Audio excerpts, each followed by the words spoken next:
कसाब को मानने वाले मुसलमान जो भारत में हैं, उनकी हमको कोई आवश्यकता नहीं।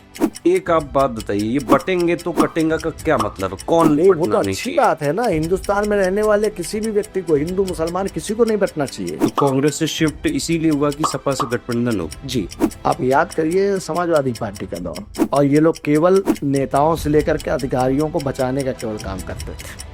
लेकिन आज ये जीत के लिए इतने लालायित हैं कि इन्होंने पीडीए जैसा फार्मूला लिया। सिपाहियों की भर्ती की जो सूची बनती थी वो सिपाल चाचा बनाते थे और उसके बाद में वो जारी की जाती थी। तैयार होगा, लेकिन क्रेडिट तो ये सपा लेती है कि उन्होंने चालू किया था। अच्छा देखिए, उनके समय में उन्होंने क्या किया, बनना कब शुरू हुआ, कि जो हमें वोट देगा हम उसी का काम करेंगे। कौन विधायक, कौन जिला अध्यक्ष, कौन क्या करता है, क्या भाषण दे देता है, तो उसके हम लोग जिम्मेदार हैं। क्या कारण है कि रीजेंसी जैसा हॉस्पिटल, जिसको कानपुर बड़ा विश्वास की दृष्टि से देखता है, अगर आप सेवा कर रहे हैं तो आज कानपुर में आपकी छवि एक सेवक के रूप में क्यों नहीं है? एक बात बताइए, अगर यही नारा जो है यादव दलित तो मुस्लिम होता तो एकदम से दंगा टाइप की स्थिति ना बन जाती। कहाँ पर? लेकिन सर आप एक बात बताइए कि क्या भगवान के लिए भी कोई विशेष हो सकता है? देखिए, आप ये तो वही बात है कि चांद में आप दाग फोड़ रहे हैं। लेकिन उस हिसाब से फिर 54,000 करोड़ का जीएसटी आना चाहिए था, लेकिन फरवरी का जो आंकड़ा आया उसे 9,000 करोड़ का, तो पैसा तो मतलब सरकार को मिला नहीं। देखिए, अभी तो मार्च से भी बाकी है। पता है आज अखिलेश यादव कि उन्होंने अपने सरकार में कितने लोगों को रोजगार दिए? आज हम कह रहे हैं अखिलेश यादव सीएम नहीं बन पाएंगे, तो ये हम कह सकते हैं, लेकिन निर्णय जनता को करना है ना। विपक्ष का सबसे जो है एक अच्छा नेता आप किसको मानते हैं? आज कहीं ना कहीं भारत को अच्छे मित्रों की आवश्यकता है, और अमेरिका, रशिया, ये सब जो बड़ी ताकतें हैं हमारे मित्र के रूप में काम कर रही हैं।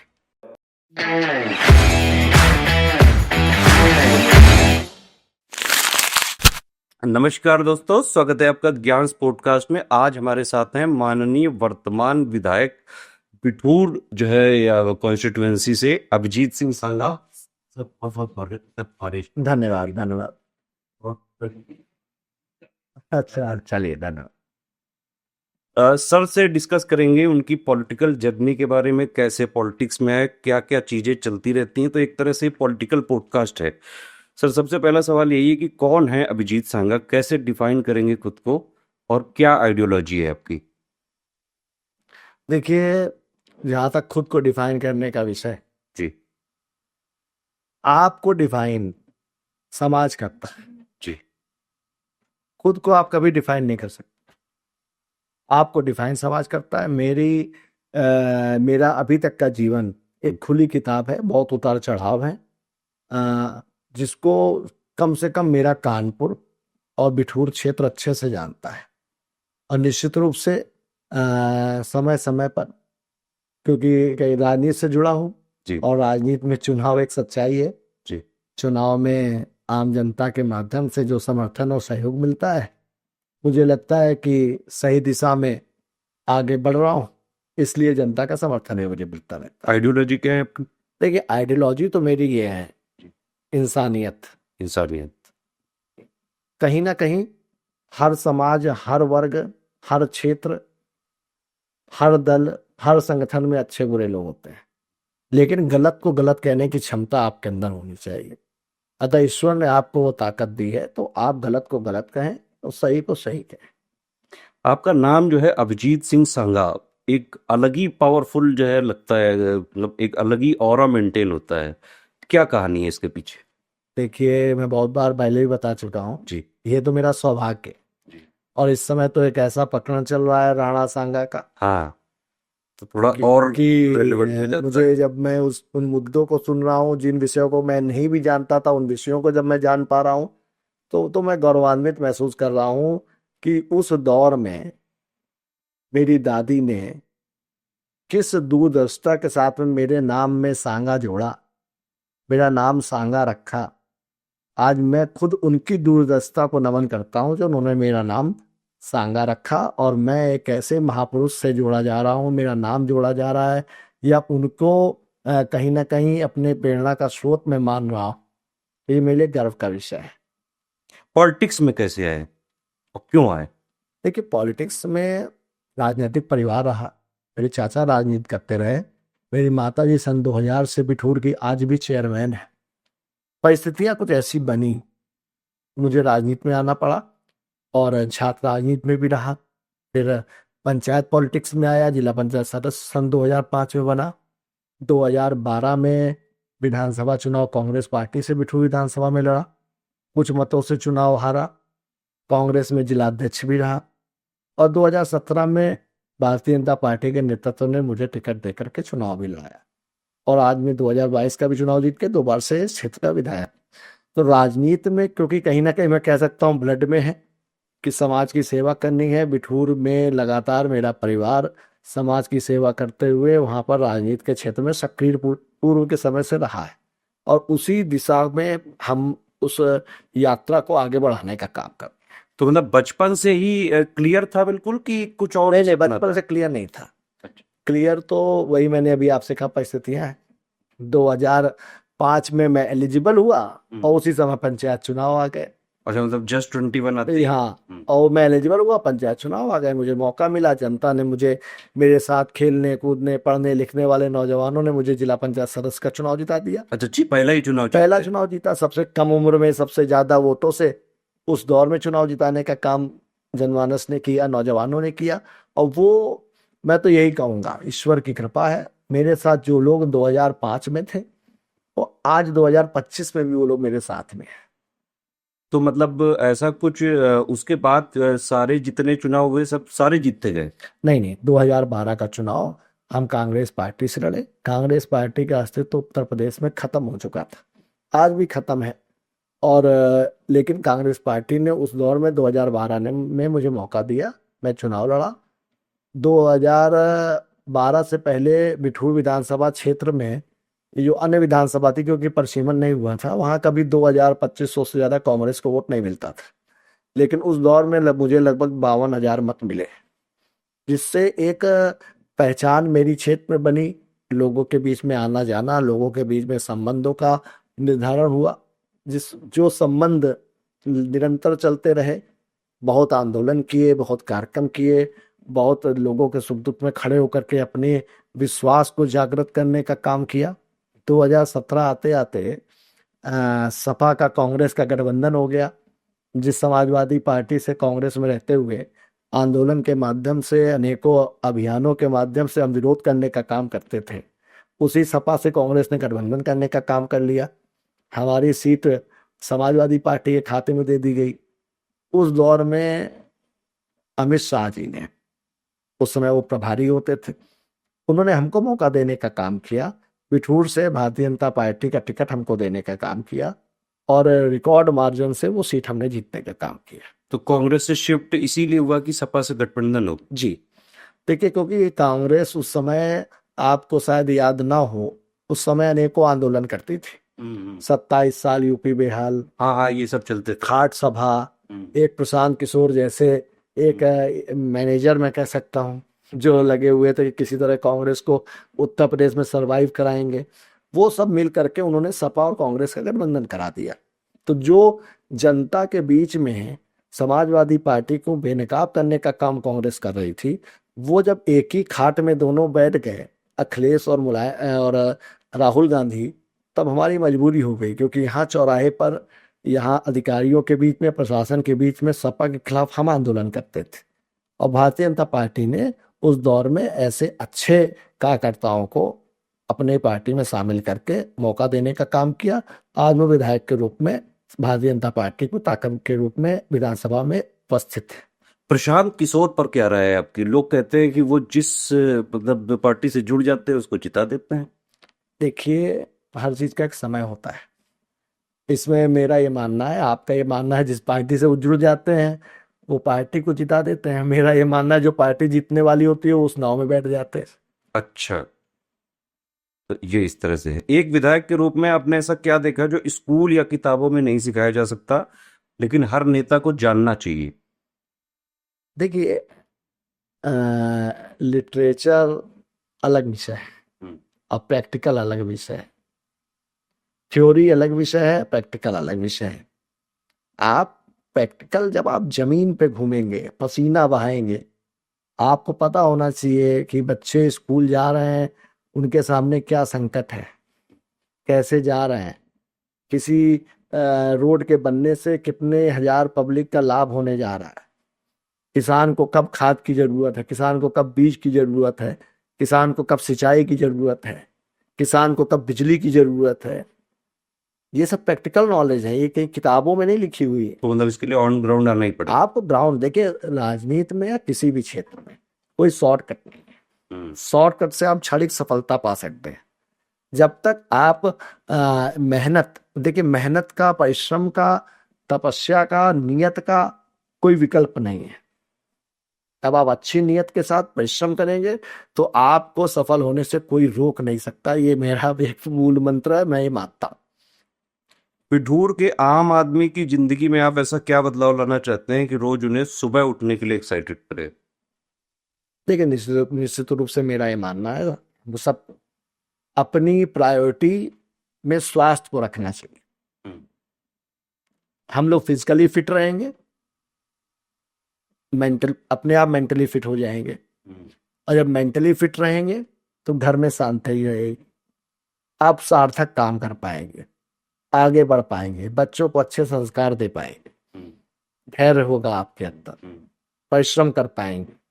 तो आप सबसे पहले अगर कोई काम करें, घर, मकान, दुकान, व्यापार, सब बाद में करें, सबसे पहले शारीरिक रूप से खुद को स्वस्थ रखें।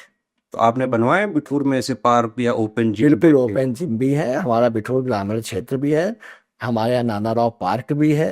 लोग देखिए, जिसको फिट रहने के लिए, जिसके अंदर इच्छा शक्ति है, उसको उसको कोई आवश्यकता नहीं। आप बताइए, बहुत से लोग हैं घर में ट्रेडमिल ला के रख लिए। ट्रेडमिल को रखने से आप स्वस्थ हो जाएंगे क्या? साइकिल को रखने से आप स्वस्थ हो जाएंगे? जब तक आप ट्रेडमिल पे वॉक करेंगे, जब आप साइकिल को चलाएंगे, तब स्वस्थ होंगे ना। तो ये इच्छा शक्ति का कोई विकल्प नहीं। विधायक बनने के बाद बचपन के दोस्त अभी भी कांटेक्ट में रहे? बिल्कुल, सब है। या फिर सिर्फ पार्टी इंटरेस्ट? नहीं, सब है, मेरे मित्र हैं, सब है। जहाँ जहाँ वो जॉब कर रहे हैं बराबर कांटेक्ट में है, और उनके अंदर भी मैं बहुत अच्छी बात देखता हूँ, मुझे अप्रिशिएट करते हैं। उनकी भी इच्छा रहती है सोशल सर्विस करने की, वो भी कहते हैं कि नहीं, हमको क्या करना है आप बताइए। तो हम लोग अभी प्रयास भी कर रहे हैं। हमारा एक पुराना जो स्कूल ग्रुप है, हम लोग को एक ऐसी संस्था का निर्माण करना चाहते हैं कि हम लोग सब लोग महीने में एक कंट्रीब्यूशन करें, और उस कंट्रीब्यूशन के माध्यम से गरीबों की सेवा कर पाए। बिठूर में आपने क्या क्या काम किए? बहुत काम है, कुछ ऐसे जिसपे देखिए, प्राउड हो? बहुत। मैं आपको बताऊं, मैं जब ये बिठूर विधानसभा मिली थी, तब यहाँ पे मार्ग टूटे हुए थे। आपको बता दूं, बिठूर विधानसभा 110 किलोमीटर की लंबी विधानसभा है। ये कोई साधारण विधानसभा नहीं है। कानपुर की ये विधानसभा है, और कानपुर नगर ये लोकसभा, हमारी विधानसभा में 2 समा जाएंगी, और पूरी विधानसभाएं समा जाएंगी। इतना बड़ा क्षेत्रफल है। यहाँ आप गंगा जी के तट से और जमुना जी के किनारे तक ये बिठूर विधानसभा है। उन्नाव बॉर्डर से लेकर के फतेहपुर जिले तक ये बिठूर विधानसभा। आप कल्पना कर सकते हैं कितनी सड़कें होंगी, कितनी सड़कें टूटी मिली होंगी, एक भी सही सड़क नहीं थी।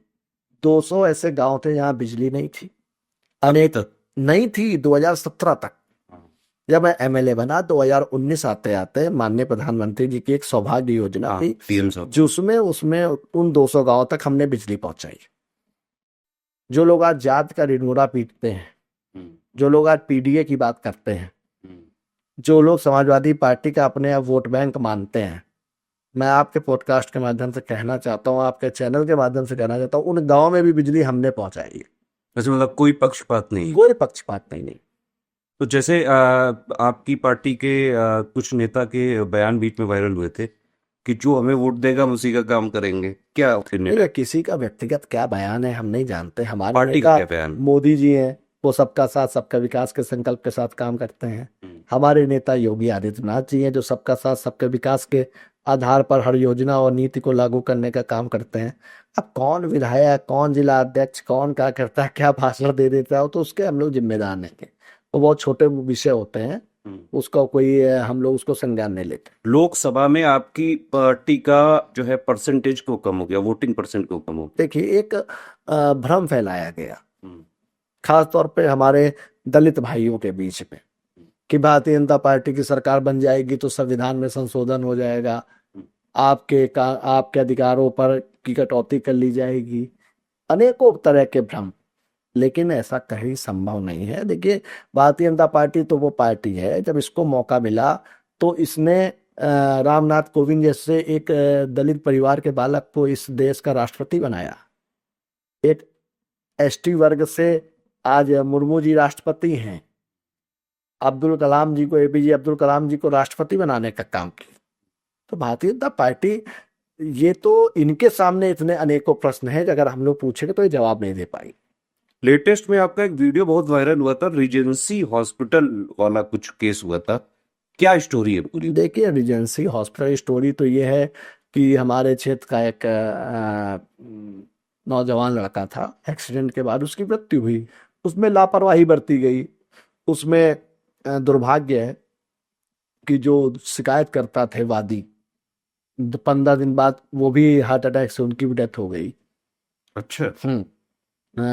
उनके बयान नहीं हो पाए। तो विषय ये है, एक वो विषय नहीं है, अनेकों ऐसे विषय हैं। क्या कारण है कि रिजेंसी जैसा हॉस्पिटल, जिसको कानपुर बड़ा विश्वास की दृष्टि से देखता है, काफी बड़ा हॉस्पिटल, बड़ा हॉस्पिटल है, मल्टी सुपर स्पेशलिटी हॉस्पिटल है, अनेकों दावे करता है, अनेकों वादे करता है, लेकिन क्या कारण है कि हम लोगों को अनेकों शिकायतें वहां से मिलती हैं। मैंने कहीं ना कहीं जब भी मेरे संज्ञान में मामला विषय आया, मैंने कहा उनको समीक्षा करनी चाहिए, उसके मैनेजमेंट को समीक्षा करनी चाहिए। आप कह रहे हैं कि हम 25 सालों से इस रिजेंसी हॉस्पिटल के माध्यम से कानपुर की सेवा कर रहे हैं। अगर आप सेवा कर रहे हैं तो आज कानपुर में आपकी छवि एक सेवक के रूप में क्यों नहीं है? आज आम जनमानस का विश्वास रिजेंसी के प्रति क्यों अच्छा नहीं है? और मैं केवल रिजेंसी की बात नहीं करता, कई सारे ये जितने भी मल्टी सुपर स्पेशलिटी हॉस्पिटल का दावा कानपुर में कर रहे हैं, मैं आपके माध्यम से कहना चाहता हूं कि उनकी जिम्मेदारी बनती है। आप किसी के जीवन से खिलवाड़ नहीं कर सकते। किस तरीके से आदमी अपने जमीन बेच, जायदाद बेच करके, जेवर बेच करके अपने मरीज का इलाज कराने आपके बीच में आता है, आपके पास आता है। आपकी नैतिक जिम्मेदारी बनती है, और जनप्रतिनिधि होने के नाते मेरी नैतिक जिम्मेदारी बनती है। और मैं आपके बीच में कहना चाहता हूं, किसी भी ऐसे निजी हॉस्पिटल की, सरकारी हॉस्पिटल की, किसी भी संस्था की अगर इस तरह की शिकायत आएगी तो मैं जनप्रतिनिधि हूं, मुझे उठानी पड़ेगी।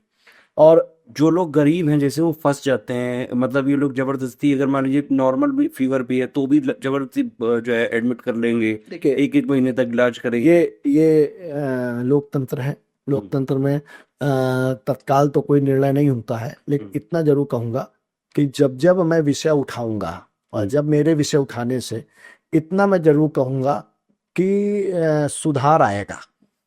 तो अगर कानपुर में मतलब आगे किसी भी हॉस्पिटल में कुछ भी ऐसा किसी पेशेंट या किसी फैमिली को लगता है तो मतलब आप तक तब बिल्कुल मुझे बताए, क्योंकि कहीं ना कहीं देखिए, जांच के उपरांत भी कार्रवाई होती है। हाँ, मतलब बहुत नहीं है। जगह एक संकट ये भी आता है कि तीमारदार कभी शिकायत करता है और बाद में पीछे हट जाता है।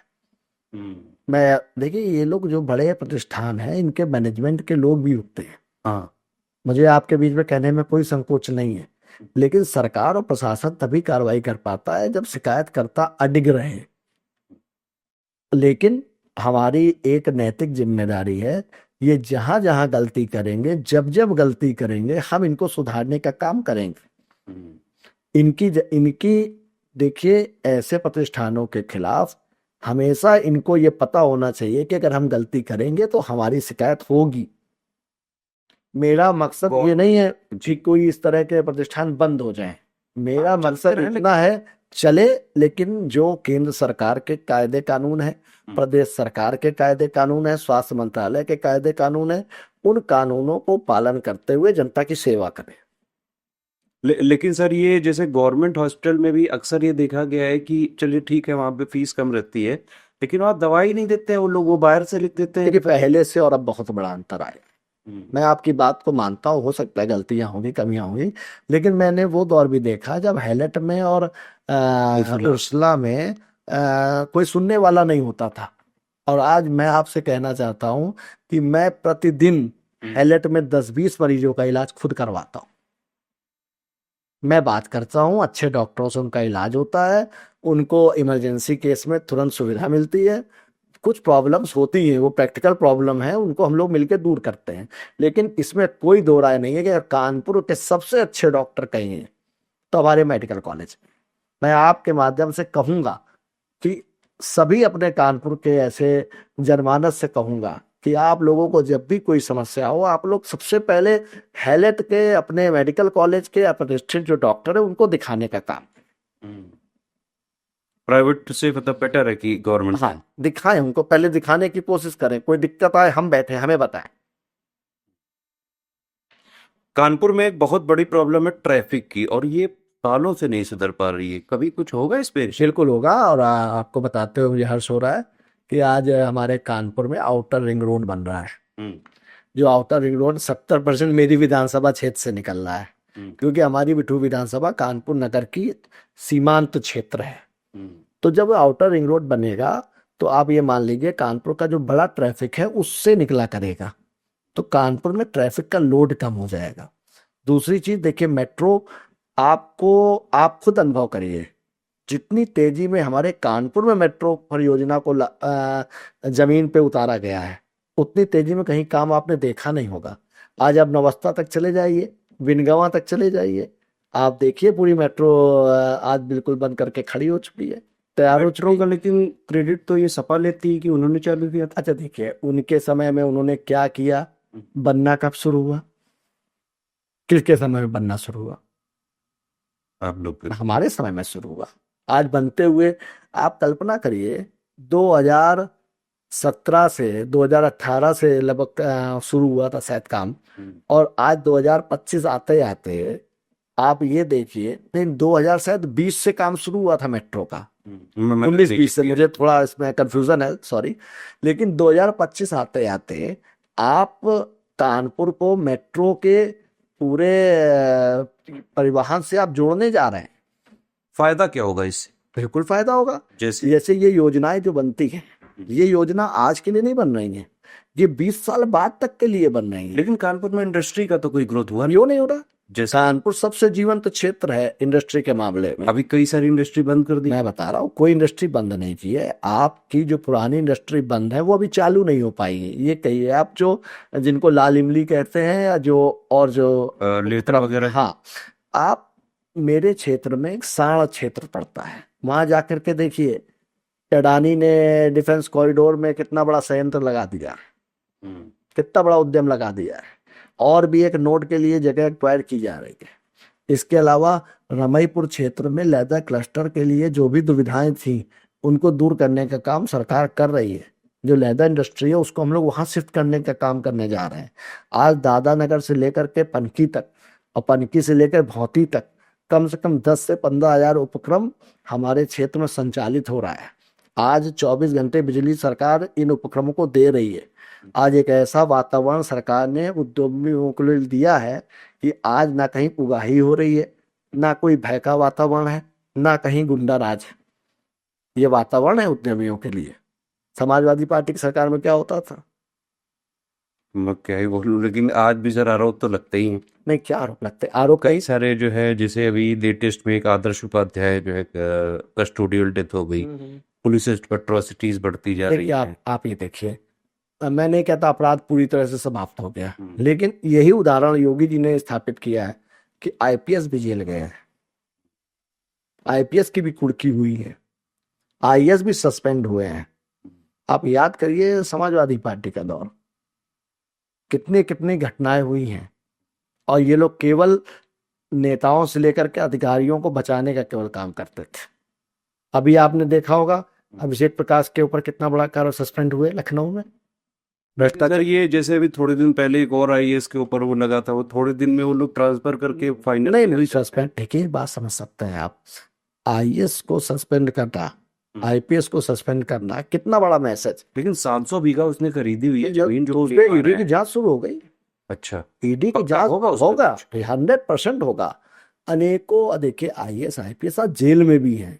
ये आज केंद्र सरकार, प्रदेश सरकार की उपलब्धि भी है। एक आम धारणा है कि जो पाटीदार एक आईपीएस होते थे बुंदेलखंड में, आज कहाँ है? जेल में है। अभी लेकिन झारखंड की एक वो जो थी जिनके ऊपर मनरेगा वगैरह का काफी जो है आरोप था, और झारखंड में किसकी सरकार है? भी बात, लेकिन एक आम धारणा है ये कि आईएएस और आईपीएस ये लोग अपने जो जब तक ही रहते हैं तो इतना पैसा कमा लेते हैं। बात बिल्कुल सही है। हाँ। ब्यूरोक्रेट्स में एक ये एसोसिएशन और एक इन लोगों का एक है तनख्वाह। लगाम क्यों नहीं लगाते हैं आप? बिल्कुल लग रही है। देखिए, मोदी जी और योगी जी के आने के बाद बिल्कुल लगाम लगाई जा रही। बहुत अच्छे अच्छे आईएएस आईपीएस हैं जो देश की सेवा करना चाह रहे हैं, ईमानदारी के साथ काम कर रहे हैं। मैं बार बार कहता हूँ, हर वर्ग में अच्छे बुरे लोग होते हैं, कोई एक वर्ग बुरा नहीं होता। हमारे पॉलिटिकल लोगों में बहुत ऐसे लोग हैं जिनके खिलाफ प्रश्न चिन्ह है, लेकिन वैसे आईएएस आईपीएस है उनको चिन्हित किया जा रहा है, जो अच्छे हैं उनको मौके दिए जा रहे हैं, वो कोई काम कर रहे हैं। सर ये आप लोग ये नहीं कोई मैकेनिज्म बना सकते हैं कि जैसे ये जो आपका देखिए कानपुर में बहुत भ्रष्टाचार है, आप केडीए में जाओ, नगर निगम में जाओ, कहीं भी जाओ, बिना पैसे के कोई काम नहीं करता है। क्या जनता के लिए कुछ ऐसा नहीं कि आप लोगों से डायरेक्ट वो लोग कांटेक्ट करके बता सकेंगे भाई यहाँ पे ये पैसा मांग रहा है? मैं तो सुबह 10 बजे हाँ। अपने जनता के बीच में बैठता हूँ। हाँ। मेरे पास प्रतिदिन अपने मुंह से नहीं कहना है, लेकिन जो भी पीड़ित लोग होते हैं, चाहे वो पुलिस से पीड़ित हो, चाहे तहसील से पीड़ित हो, चाहे केडीए नगर निगम कहीं के भी लोग हों, वो मेरे पास आते हैं। और जो मेरे पास आता है मैं उसकी बात करता हूँ, उसके काम कराने का प्रयास करता हूँ। एक बात मैं जरूर आपके माध्यम से कहूंगा, हम जनप्रतिनिधि हैं, ये हमारी नैतिक जिम्मेदारी है इस व्यवस्था को ठीक रखने की। इसके लिए हर जनप्रतिनिधि को जनता के बीच में बैठना चाहिए, उसकी बात सुननी चाहिए और इन अधिकारियों से काम लेना चाहिए। लेकिन ये जो प्रॉब्लम है, जैसे केडीए में आप जाओ तो हाँ। नहीं, वो लोग मतलब मैं आपको बता रहा हूँ वहाँ का मेरे साथ जो चीजें हुई हैं, मैं बिल्कुल मैं मानता हूँ आपकी बात, मैं मानता हूँ। लेकिन वो सीधे सीधे वो लोग बोलते हैं कि भाई केडीए का मतलब है कल दोबारा आना। हाँ, आप जो है अगर पैसे नहीं दोगे तो वो फिर कहेंगे कि भाई कल आना, कल आना, कल आना। ये कब तक चलता रहेगा? देखिए, कहीं ना कहीं कुछ चीजें, वही बात है कि ये लोकतंत्र है, चीजें स्लो स्लो होती हैं, एकदम से कोई चीज नहीं ठीक होती है। धीमे धीमे सुधार आ रहा है। आज से 10 साल पहले जो था वो आज नहीं है। यही केडीए आज से 10 साल पहले, 15 साल पहले जहां मन होता था वहां प्लॉट अलॉट कर देता था, जहां मन होता था वहां एक्वायर कर लेता था, कोई जवाबदेही नहीं थी, अनेकों समस्या थी। आज की तारीख में समस्या ये आ रही है कि जो पूर्व की सरकारों में यहाँ पे भ्रष्टाचार हुआ है, उसको ये जो नए लोग आ रहे हैं बीसी के रूप में, सरकार के और प्रमुख सचिव या अन्य अधिकारियों के रूप में, उनको ठीक करने में अनेकों दिक्कतें आ रही हैं और ठीक धीमे धीमे किया जा रहा है। लेकिन अगर एक दिन में हम लोग चाहेंगे कि केडीए जैसा या नगर निगम जैसी संस्थाओं को ठीक कर लें, तो कहीं ना कहीं ये भ्रष्टाचार कुछ अधिकारियों के रक्त में प्रवाहित हो रहा है। वो बीमारी को ठीक करना है, उसके लिए आम जनमानस को भी जागरूक होना पड़ेगा। समस्या वहां आती है जहां लेने वाला और देने वाला दोनों राजी होते हैं। हर आदमी शिकायत नहीं करना चाहता, मैं इसको फेस करता हूँ। मैं अधिकारियों से लड़ता हूँ, और जब लड़ता हूँ, लड़ने के बाद फिर पीछे देखता हूँ तो पता चलता है शिकायत करता ही नहीं है। वो लोग उनको डरा धमका नहीं, तो ये हम लोगों को इसके लिए जागरूक होना पड़ेगा। अगर इस व्यवस्था को ठीक करना है तो अगर 90% दोषी सरकार है, राजनीतिक लोग हैं, तो 10% दोषी जनता भी है। लेकिन अगर कुछ वैसा एक्शन, मतलब जैसे अब इतना बड़ा आरोप लगा अभिषेक प्रकाश के ऊपर, उनको डिसमिस क्यों नहीं किया गया? हो रहा है ना। देखिए, अभी लोकतंत्र अभी डिसमिस करेंगे, वो सुप्रीम कोर्ट जाएंगे, हाई कोर्ट जाएंगे, कोर्ट उनको स्टे दे देगी। इतनी जो है आय से अधिक संपत्ति अभी आए, अब उसकी जांच की प्रक्रिया होती है, 10-5 दिन उनसे पेपर मांगे जाएंगे, उनका पेरेंटल क्या उनके पास था कि नहीं था वो बताएंगे। उसके बाद एक फाइनल रिपोर्ट जाएगी, फाइनल रिपोर्ट के बाद अनेकों ऐसे अधिकारी जो डिसमिस किए गए हैं। कई, लेकिन लोग ये भी समझते हैं कि इतना पैसा होता है कि वो मैनेज हो जाता है। देखिए, मैं एक बात आज बता दूं आपको, मानता हूं पैसा बहुत कुछ है, लेकिन सब कुछ नहीं है। अच्छा। आज प्रदेश के मुख्यमंत्री योगी आदित्यनाथ है, देश के प्रधानमंत्री नरेंद्र मोदी जी हैं। पैसे से सब कुछ नहीं हो सकता, इतना मैं आपके दावे के साथ आपके बीच में कह सकता हूं। चलिए सर, नेक्स्ट क्वेश्चन करते हैं। चुनाव कैसे जीता जाता है? अब नहीं, क्योंकि अब 2 बार जीते और बहुत लंबे समय चुनाव जनता जिताती है। फिर भी क्या करते हो ऐसा खास? चुनाव में मेरा तो ये मानना है जो 5 साल चुनाव लड़ता है वो जीतता है। अच्छा। जो आखिरी के 6 महीने, 3 महीने, 2 महीने चुनाव लड़ता है भाग्य से जीत सकता है, लेकिन 5 साल जो चुनाव लड़ता है ईश्वर कृपा करता है तो वो चुनाव जीतता है। एक विधायक होना मतलब देखिए आप अच्छी खासी एक रिस्पॉन्सिबल पोजीशन पे हैं, लेकिन रिस्पॉन्सिबिलिटीज पावर के साथ साथ मतलब रिस्पॉन्सिबिलिटी भी आती है। तो क्या मतलब दिन का शेड्यूल रहता है, रात में दिन में कभी भी कॉल आते जा जाती है? हाँ, कॉल का तो देखिए मोबाइल है। अब संडे वगैरह कोई प्रतिस्पर्धा है। नहीं? अब प्रतिस्पर्धा है। हाँ। संडे सबसे बड़ा वर्किंग डे है हमारा। अच्छा। संडे को दूर दराज से लोग हमारे पास आते हैं, 1000 2000 लोग आते हैं। अच्छा मतलब कुछ ना आपको कुछ अभी कभी activity बुलाएंगे आती है। अपने यहाँ ऑफिस में, आप जी इसको जी। अनुभव करिएगा। और हर तरह के लोग आते हैं। देखिए, ये विश्वास की बात होती है। हम्म, लोग बीमार हैं, उनको किस डॉक्टर को दिखाना है वो भी वो हमसे पूछेंगे। अरे, देखिए, उनका ये विश्वास, ये हम भी जान रहे हैं हाँ। कि इसकी जरूरत नहीं है। आप भी तो बीमार होते हो, हाँ, फिर कैसे मैनेज होता है? होता है। जो डॉक्टर्स हैं वो फोन पे ही दवा पूछ लेते हैं, खा लेते हैं। ईश्वर की कृपा से इतनी बड़ी बीमारी कोई होती नहीं है, 1 2 दिन में ठीक हो जाते हैं।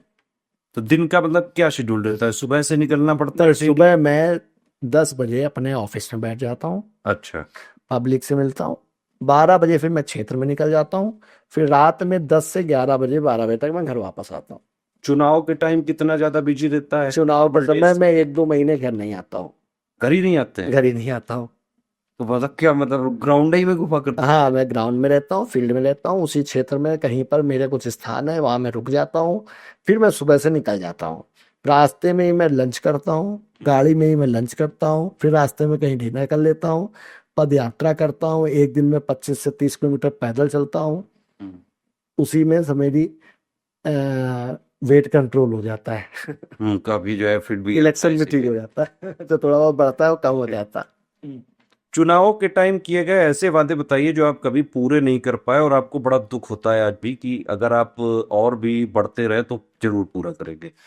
कसक अगर क्या है? देखिए, अभी मैं आत्मविश्वास से परिपूर्ण हूं, हम्म। उसका एक कारण है। हम्म। मेरा आत्मबल जो इतना मजबूत है, उसका एक कारण ये है, ईश्वर की बहुत बड़ी कृपा है। अभी तक क्षेत्र में मैंने जो भी वादे किए हैं वो मैंने पूरे किए हैं। तो कुछ अभी बचा नहीं है कि? मैं बता रहा हूँ आपको। मैं जो मेरे यहाँ घाटमपुर जाने वाली साण से रोड थी, पहले टूटी हुई थी, वो हमने बनवा दी, बड़ी चौड़ी सड़क बन चुकी है। आज नरवल से साण डिफेंस कॉरिडोर 4 लेन बनने जा रही है, आज हम उसका पूजन करने जा रहे हैं। उसके अलावा हमारा डिफेंस कॉरिडोर बन करके तैयार हो चुका है। हमारी मंदना से बिठूर 4 लेन होने जा रही है। हमारी मंदना से टिकरा चौड़ीकरण रोड होने जा रही है। भौती से सुरार होते हुए दुलहुल चौड़ीकरण हो गया।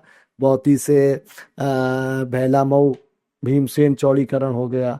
किसान नगर से बिधनू चौड़ीकरण रोड हो गई। हमारी रमाईपुर से सचेंडी चौड़ीकरण हो गई। सचेंडी से धर्मंगतपुर चौड़ीकरण हो गई। इतने मार्ग जो मूल, जिनको मैं लाइफ लाइन कहूंगा अपनी विधानसभा के, वो सब चौड़ीकरण हो चुकी हैं, रोडें बन चुकी हैं। देखिए, चुनाव में या किसी भी विधायक के व्यक्तित्व में विकास एक बहुत बड़ा मापदंड होता है। विकास के आधार पर विधायक के व्यक्तित्व का परीक्षण होता है। और इसमें सड़क, बिजली, पानी, कानून व्यवस्था, ये मूलभूत विषय है।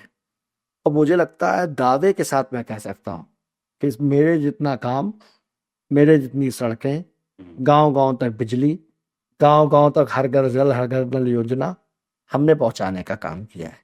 अब छोटे मोटे विषय का थोड़े बहुत रह गए होंगे, उनको भी मैं लगातार लगा रहता हूं, उनको भी दूर कर लूं। सोशल मीडिया पे आप लोग बहुत पॉपुलर रहते हैं, आपका मैंने देखा जो है प्रोफाइल वगैरह बड़े अच्छे से जो है आपकी जो भी टीम है मेंटेन करती है। क्यों इतना पॉपुलर रहते हैं, मतलब क्या बिजी क्यों रहते हैं वहाँ? देखिए, हमारा बहुत बड़ा सहयोग रहता है हमारे नौजवान साथियों का, युवा। छोटे भाइयों का, बड़े भाइयों का, जो सोशल मीडिया के माध्यम से मेरा समर्थन करते रहते हैं। हो सकता है वो मेरे साथ गाड़ी में ना चल पाते हो सकता है रोज मेरे साथ पद यात्रा ना कर पाते हो सकता है रोज वो इतनी बड़ी विधानसभा मेरे साथ ना घूम पाते हो, लेकिन उनके हाथ में मोबाइल है। और जब भी वो मेरा कोई अभियान, मेरा कोई आंदोलन, मेरी कोई पोस्ट, मेरा कोई कार्यक्रम मोबाइल के माध्यम से देखते हैं, तो उसको वो लाइक भी करते हैं, कमेंट भी करते हैं, पोस्ट भी करते हैं। और उस अभियान को और विस्तृत रूप देने का काम करते थे, उसको वायरल करने का काम तो सोशल मीडिया का कोई रोल है आपके जीतने में?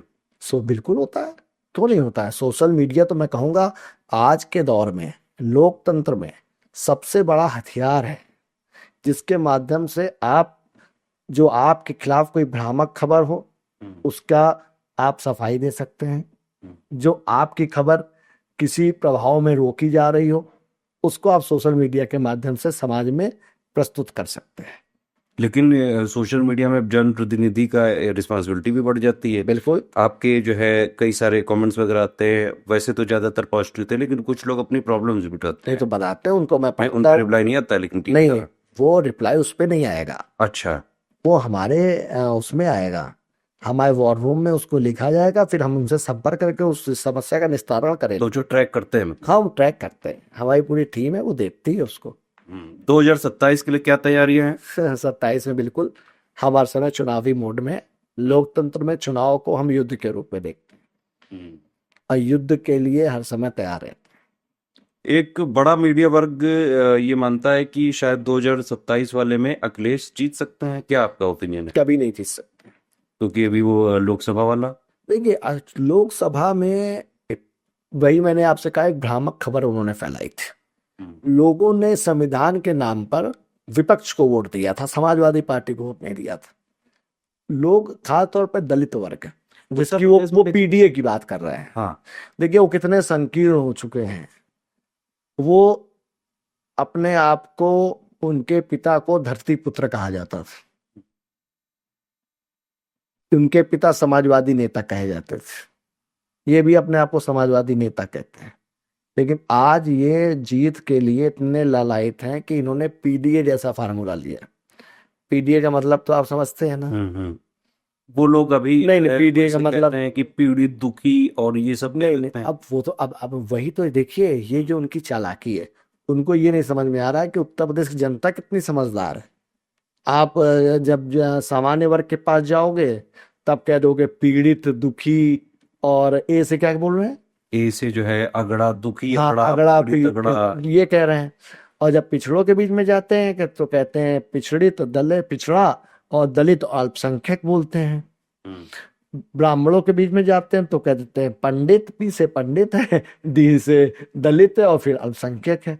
सच्चाई ये है, ये जो पीडीए का इनका फार्मूला है, जो पिछड़े की ये बात कर रहे हैं, पिछड़े में इन्होंने आज तक, इनका इतिहास है 4 बार मुख्यमंत्री इनके मुख्य पिताजी और ये मिल करके रहे। 4 बार में पिछड़ों के नाम पर इन्होंने केवल एक जात, एक बिरादरी, अपने समाज यादव समाज का भला किया है। ये आरोप तो आप पे भी लगते हैं? मैं बता रहा हूँ, मैं इसके बाद बताऊंगा, मेरी बात फिर उसके बाद मुझसे पूछेगा। जी जी। इन्होंने पिछड़े के नाम पर केवल एक जात का भला किया, नौकरियों में, राजनीति में। जब आप दलित की बात करते हैं कि आप दलितों का सम्मान करेंगे पीडीए के माध्यम से, तो आप वो दिन याद करिए जब गेस्ट हाउस में अच्छा, दलितों गेस्ट की हाउस का। नेता मायावती का चीरहरण हो रहा था, और यही जो अपने आप को दलितों के हिमायती बन रहे हैं, यही समाजवादी पार्टी की टीम उसमें शामिल थी। तब भारतीय जनता पार्टी के नेता ब्रह्मदत्त द्विवेदी जी ने उनकी इज्जत को बचाने का काम किया था। ये दलितों के हिमायती हैं। अब आ जाइए अल्पसंख्यक के लिए। आज ये 20 साल से अल्पसंख्यकों का ठेका लिए हुए हैं। आज बताइए, आज हम कहाँ जेल में हैं। अगर ये अल्पसंख्यकों के इतने बड़े हिमायती हैं तो क्यों नहीं किसी अल्पसंख्यक को राष्ट्रीय अध्यक्ष बना देते हैं? क्यों नहीं किसी अल्पसंख्यक को मुख्यमंत्री के रूप में प्रस्तुत कर देते हैं? असली में ये केवल परिवार डेवलपमेंट अथॉरिटी है। अच्छा, आपके हिसाब से पीडीए बिल्कुल केवल परिवारवादी पार्टी है। अखिलेश जी परेशान थे अभी तक घर के झगड़े में। अब किसी तरह जब भारतीय जनता पार्टी ने इनको सिकोड़ करके केवल इटावा और सफाई तक सीमित कर दिया है, तब इन्होंने ये नया फार्मूला लाने का काम किया है। लेकिन सर, ये कुछ आप पे भी आरोप हैं कि जैसे आप पीडीए वाला कह रहे हैं, आप पे भी तो आरोप है कि आप हिंदुत्व की पॉलिटिक्स करते हैं, सिर्फ जो है हिंदुओं को वो करते हैं, कौन? बटेंगे कटेंगे ये सब चीजें क्या ये है? बताइए, हाँ, किसी भी सरकार हाँ, या किसी भी पार्टी की पहचान उसकी योजनाओं से होती है, उसकी नीतियों से होती है। आज भारतीय जनता पार्टी की सरकार 2014 से केंद्र में है, 2017 से प्रदेश में है। आज अगर प्रधानमंत्री आवास आए तो अगड़े पिछड़े दलित हिंदू मुसलमान सबको दिए गए हैं। आज अगर ग्रामीण क्षेत्र को 18 घंटे बिजली मिल रही है तो अगड़े पिछड़े दलित हिंदू मुसलमान सबको मिल रही है। आज अगर राशन सबको दिया जा रहा है तो समाज के हर वर्ग को दिया जा रहा है। आज अगर हमें एक भी योजना आप प्रदेश और केंद्र की ऐसी बता दीजिए जिसमें पक्षपात होता हो। और मैं समाजवादी पार्टी का वो दौर आपको भी याद होगा कि उस दौर में थाने की भी पोस्टिंग जात देख करके दी जाती थी, सिपाहियों की भी भर्ती की जो सूची बनती थी वो शिवपाल चाचा बनाते थे और उसके बाद में वो जारी की जाती थी, जिसके अनेकों भ्रष्टाचार के प्रमाण यादव सिंह जैसे लोग भी बाद में जेल जाने का काम हुआ है। लेकिन अभी जैसे आरओ का पेपर लीक हुआ, काफी बड़ी इवेंट बनी और पूरा समस्या हुई, अपराध हुआ, हमने तो नहीं कहा कि नहीं हुआ, उस पर कार्रवाई हुई कि नहीं हुई? कार्रवाई लीक वाले तो जो पकड़े गए तो छोड़ दिए गए? नहीं, वो नहीं, अपराधी जो हुआ वो कोई नहीं छोड़ा, नहीं छोड़े गए, कोई नहीं छोड़ा गया। वो जो दोषी नहीं होगा वो छोड़ा गया होगा, लेकिन जो दोषी है वो जेल भी जाएगा, चार्जशीटेड भी होगा, उसके घर पे बुलडोजर भी चलेगा। योगी जी क्या जीरो टॉलरेंस है। एक आप बात बताइए, ये बटेंगे तो कटेंगे का क्या मतलब है? कौन नहीं, वो तो अच्छी बात है ना, हिंदुस्तान में रहने वाले किसी भी व्यक्ति को, हिंदू मुसलमान किसी को नहीं बटना चाहिए। अच्छा, तो ये इस संदर्भ में नहीं, हिंदुओं के लिए नहीं है, वो सबके लिए है भाई, हिंदुओं के लिए भी है, मुस्लिमों के लिए भी। मुस्लिम वो मुस्लिम जो राष्ट्रवादी है, वो मुस्लिम जो एपीजे अब्दुल कलाम को मानता है, वो मुस्लिम जो अब्दुल हमीद को मानता है, वो मुस्लिम जो अब्दुल कलाम को मानता है, वो मुस्लिम जो कसाब को मानता है, उसकी बात मैं नहीं कर रहा हूं। मैं जिनकी बात कर रहा था उनकी बटने की बात में। कसाब को मानने वाले मुसलमान जो भारत में हैं उनकी हमको कोई आवश्यकता नहीं। एक अभी लेटेस्ट में एक नारा चल रहा था जेएनयू में, तिलक तराजू और तलवार इनको मारो जूते चार। दिल्ली में आपकी डबल इंजन की सरकार है, फिर भी क्यों कोई एक्शन नहीं लिया जाता है और एक इतने बड़े वर्ग को इस तरह से टारगेट किया जाता है? जिसने नारा लगाया है, हाँ अभी लेटेस्ट बात है, मैं बता रहा हूं आप, ये समाज में इस तरह के अराजक तत्व जो होते हैं उन पे चिन्हित किए जाते हैं, उन पे कार्रवाई होती है। लेकिन मैं एक समाज की विशेषता बता रहा हूं, जो इस तरह के नारे लगा करके समाज में उपलब्धि हासिल करना चाहते हैं, उनका हश्र। आपने बहन जी को देखा, एक समय बहन जी ने यही नारा लगाया था ना, बाद में क्या लगाया नारा? वो ब्रह्मा विष्णु महेश और समाज के हर वर्ग को लेके सबको चलना पड़ेगा। तिलक तराजू और तलवार के अभी आपको सम्मान करना पड़ेगा, दलित वर्ग का भी सम्मान करना पड़ेगा।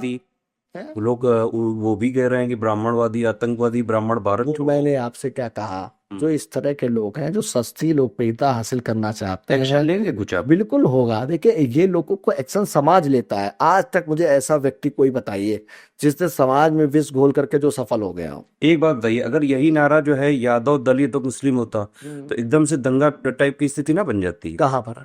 अगर कहीं भी ये लगा दे तो ये नारा। जो इस तरह के नारे लगाते हैं, ऐसा नहीं, समाज में हर तरह के लोग हैं, अलग अलग विचारधारा के लोग हैं, दुखी लोग हैं, किसी विचारधारा से जुड़े हुए लोग हैं। वो इस तरह के जो लोग नारे लगाते हैं, सबसे बड़ा मापदंड लोकतंत्र में जनता होती है। जनता उनको चुनाव के माध्यम से जवाब दे देती है। तो अभी जैसे एक समय नारा तिलक तराजू और तलवार मायावती जी ने लगाया, मायावती जी ने उसकी कीमत चुकाई, सत्ता से दूर रही। आज अखिलेश जी पीडीए चिल्ला रहे हैं, इसकी आप कीमत आवाज भविष्य में आप इनका देखिएगा, ये कैसे चुकाएंगे? कभी समाज को तोड़ करके आप आगे नहीं बढ़ सकते। इस देश को बनाने में दलितों का भी योगदान है, बाबा साहब भीमराव अम्बेडकर जी का भी योगदान है, पिछड़े वर्ग का भी योगदान है, सवर्णों का भी योगदान है, और सभी के योगदान से भारत देश बना है।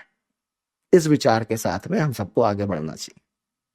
2 बार से आप लगातार विधायक हैं, अब क्या सांसद वगैरह बनना चाहते हैं, लोकसभा जाना चाहते हैं? ये भारतीय जनता पार्टी एक लोकतांत्रिक पार्टी है। ये जिस कार्यकर्ता को क्या मौका दे दे, कौन क्या बन जाए, किसको क्या अपॉर्चुनिटी मिल जाए, ये भविष्य के गर्भ में है। बनना तो सब कुछ बहुत कुछ चाहते हैं, लेकिन मैं केवल जनता की सेवा करना चाहता हूँ। मुझे आप अपना लगे रहते हैं। मैं लगा रहता हूँ, मुझे जिस लायक पार्टी समझे कि वो काम देती जाएगी, मैं काम करता रहूंगा। अभी आप लेटेस्ट में योगी जी से मिल के आए हैं, उन्होंने भी फोटो डाली, आपने भी फोटो डाली। अभी देखिए स्टूडेंट्स, मैं एक्चुअली एक एजुकेटर हूँ, तो मेरे कई सारे स्टूडेंट्स के बहुत सारे मुद्दे हैं।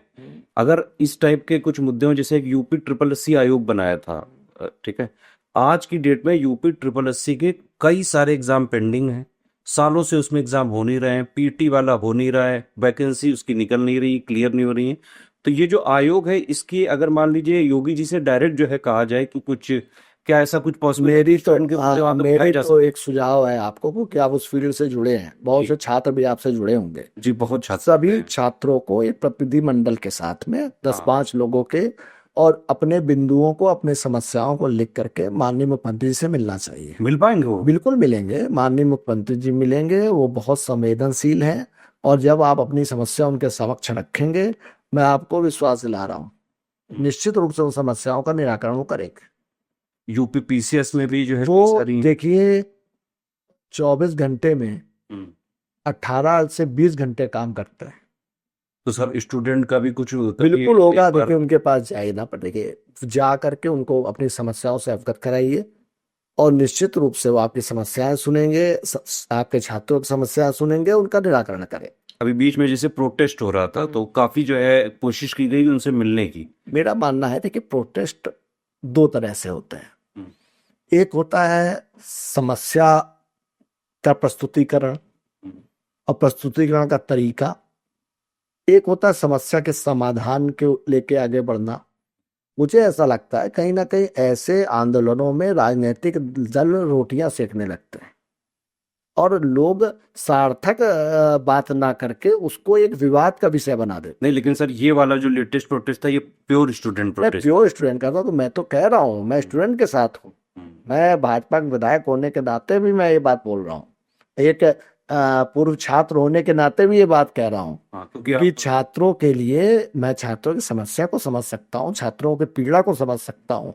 मैं छात्रों के साथ हूँ, छात्रों की बात को एक एक नैतिक तरीके से, एक अच्छे तरीके से माननीय मुख्यमंत्री के सामने रखा जाए, उसका निराकरण निकाला जाए। उसके लिए एक मैं तो कहूँगा एक कमेटी बना करके उस पर चर्चा होनी चाहिए। सर अगर आप कुछ मतलब इनिशिएटिव लें। निश्चित लेंगे, आप बताइएगा, हम जो होगा, आप अपना एक प्रस्तुतिकरण, एक ज्ञापन दीजिएगा, मैं उनको दूंगा, जा करके आपका समय कराऊंगा, आप मिलिए जा करके। अगर ऐसा हो जाए तो बिल्कुल योगी जी से जरूर मिलना चाहेंगे। बिल्कुल। सर नेक्स्ट आते हैं, सोच ये युवा नेताओं के लिए कुछ टिप देंगे आप कैसे? इसमें ऊपर आ चुके हैं पॉलिटिक्स में आज, अगर जो नए नए। देखिए मैं तो एक ही बात कहता हूँ, हम्म, आज के दौर में नेताओं का जो प्राथमिकता है, खासतौर पे युवा नेताओं की, हम्म, वो सफल होना चाहते हैं। हर व्यक्ति सफल होना चाहता है, हर व्यक्ति महत्वाकांक्षी है, होना भी चाहिए। लेकिन केवल होल्डिंग, बैनर, पोस्टर से हम नेता नहीं बनेंगे। शॉर्टकट नहीं होना चाहिए। किसी बड़े नेता की चापलूसी करके हम नेता नहीं बनेंगे। हमको कहीं ना कहीं हिस्ट्री पढ़नी होगी, हमको उन नेताओं के बारे में जानना होगा जिन्होंने बिना किसी स्वार्थ के बहुत कुछ संघर्ष किए। ना उन्हें विधायक बनना था, ना उन्हें सांसद बनना था, उसके बाद भी उन्होंने समाज के लिए बहुत सेवाएं दी, जेल का यात्रा की, अनेकों बार लाठी खाई। और वही मैं कहना चाह रहा हूँ कि आज के दौर में खैर इतनी संकट नहीं है, लेकिन कम से कम जनता के बीच में जाएं, जनता के बीच में जाकर के उनकी मूलभूत समस्याओं को उठाएं, उनके लिए काम करें। और जब आप उनके लिए काम करेंगे, उनसे संवाद करेंगे, उनकी सेवा करेंगे, उनके लिए संघर्ष करेंगे, तो अपने आप आपके लिए उनके दिल में विश्वास पैदा हो जाएगा। तो क्या पॉलिटिक्स को एक करियर की तरह ले सकते हैं बिल्कुल ले सकते हैं, लेना चाहिए। यूथ को पॉलिटिक्स से दूर नहीं जाना चाहिए, बट पॉलिटिक्स में अगर आप जनता की राजनीति करना चाहते हैं तो आपके लिए प्राथमिकता है, कंपलसरी है कि विश्वास। लेकिन एक वो भी बात है कि अगर पैसा नहीं है आप जीत ही नहीं पाओगे, तो मतलब नहीं, ऐसा पैसा नहीं है देखिए फिर भी पॉलिटिक्स में आना ऐसा चाहिए। नहीं। आप देखिए, जब जनता आपके साथ होती है तो पैसा समस्या नहीं होती है, फिर जनता आपको चुनाव लड़ाती है। मेरे कार्यक्रम बड़े बड़े कार्यक्रम होते हैं, हजारों लोग आते हैं, मुझसे कोई समोसा भी नहीं मांगता है, मुझसे एक लंच पैकेट भी नहीं मांगता है, मुझसे गाड़ी का डीजल भी नहीं मांगता है, गाड़ी का किराया भी नहीं मांगता है। अभी आप कहेंगे मैं कल आए, जितने कहीं उतने लोग बुला लूंगा। तो उसके लिए सेवा करनी पड़ेगी। सेवा करनी। सेवा करिए, उनके मन में ये भाव रहना चाहिए कि मेरे बुरे समय में हमारा जो ये भाई है हमारे साथ खड़ा रहेगा। कुछ सर ऐसे क्वेश्चंस मैं जरूर पूछना चाहूंगा, थोड़े से शायद आप असहज हो सकते हैं, लेकिन मैं चाहता हूं कि आप एक बार उस पर जवाब दें। बिल्कुल। अभी योगी जी ने एक जैसे बयान दिया है कि युवाओं को तय करना पड़ेगा कि उन्हें कर्फ्यू चाहिए या कावड़, अगर युवा सिर्फ रोजगार चाहे तो। योगी जी ने बोला है अभी कि युवाओं को तय करना पड़ेगा उन्हें कर्फ्यू चाहिए या कावड़। देखिए योगी जी ने जो ये कहा है कर्फ्यू से कभी भी रोजगार नहीं मिल सकता। अब आप कहेंगे कावड़ से भी नहीं मिल सकता। देखिए कावड़ तभी निकल सकता है जब वातावरण प्रदेश का अच्छा होगा। तो जब वातावरण प्रदेश का अच्छा होगा तो एक तरफ कावड़ भी निकलेगा और एक तरफ रोजगार भी मिलेगा। तो मतलब इस रोजगार भी है। बिल्कुल है। अभी महाकुंभ हुआ, 70 करोड़ लोग आपके प्रदेश में आए, कैसे नहीं रोजगार मिला। उसी पे आते हैं सर, क्या वीवीआईपी कल्चर खत्म हो गया है? देखिए मैं ये तो नहीं कहता पूरी तरह खत्म हो गया है। कुंभ में पूरा दिखा था। देखिए ऐसा नहीं होता है, आप जो कह रहे हैं जहां 70 करोड़ लोगों का आवागमन हुआ, प्रतिदिन जहां कोई सीमा नहीं है कि 2 करोड़ आदमी आ रहा है कि 4 करोड़ आदमी आ रहा है, बड़ा, बहुत बड़ी ठीक है। जनसंख्या है। हर तरह के हमारे इस ये महाकुंभ केवल एक जिले को रिप्रेजेंट नहीं कर रहा था, ये महाकुंभ केवल प्रदेश को रिप्रेजेंट नहीं कर रहा था, पूरे देश, ये महाकुंभ पूरे विश्व में हमारे देश को रिप्रेजेंट कर रहा था, जिसमें अनेकों हमारे अतिथि आए हुए थे, देश के भी थे विदेश के भी थे। और आप बताइए अगर उनको यहाँ आने के बाद कोई ऐसा अनुभव हो या उनको कोई दिक्कत हो, तो ये भी तो हमारा आतिथ्य भी तो हमारे संस्कार में है ना। लेकिन सर आप एक बात बताइए कि क्या भगवान के लिए भी कोई विशेष हो सकता है? देखिए आप, ये तो वही बात है कि चांद में आप दाल फोड़ रहे हैं। इतना बड़ा वीवीआईपी घाट बनाना, वो बनाना मजबूरी है, आप समझिए ना।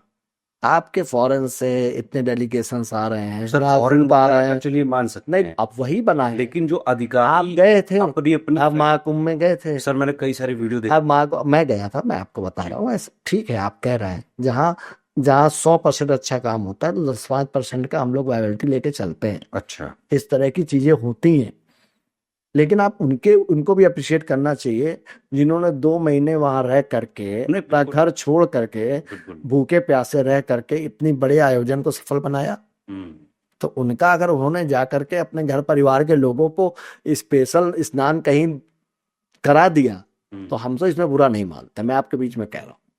लेकिन उसी बीच में जैसे स्टैम्पेड की घटना भी हुई और कई सारे परिवार आज भी जो है उनको कोई ना ही कुछ मिला है। हमें आप ऐसे 2-4 परिवार बताइए, मीडिया में सर डेली आता रहता है। आप बताइए, भेजिए मेरे पास, व्हाट्सएप पे भेजिए, अगर ऐसे कुछ परिवार होंगे तो हम उनकी बात को पहुंचाएंगे वहां पर।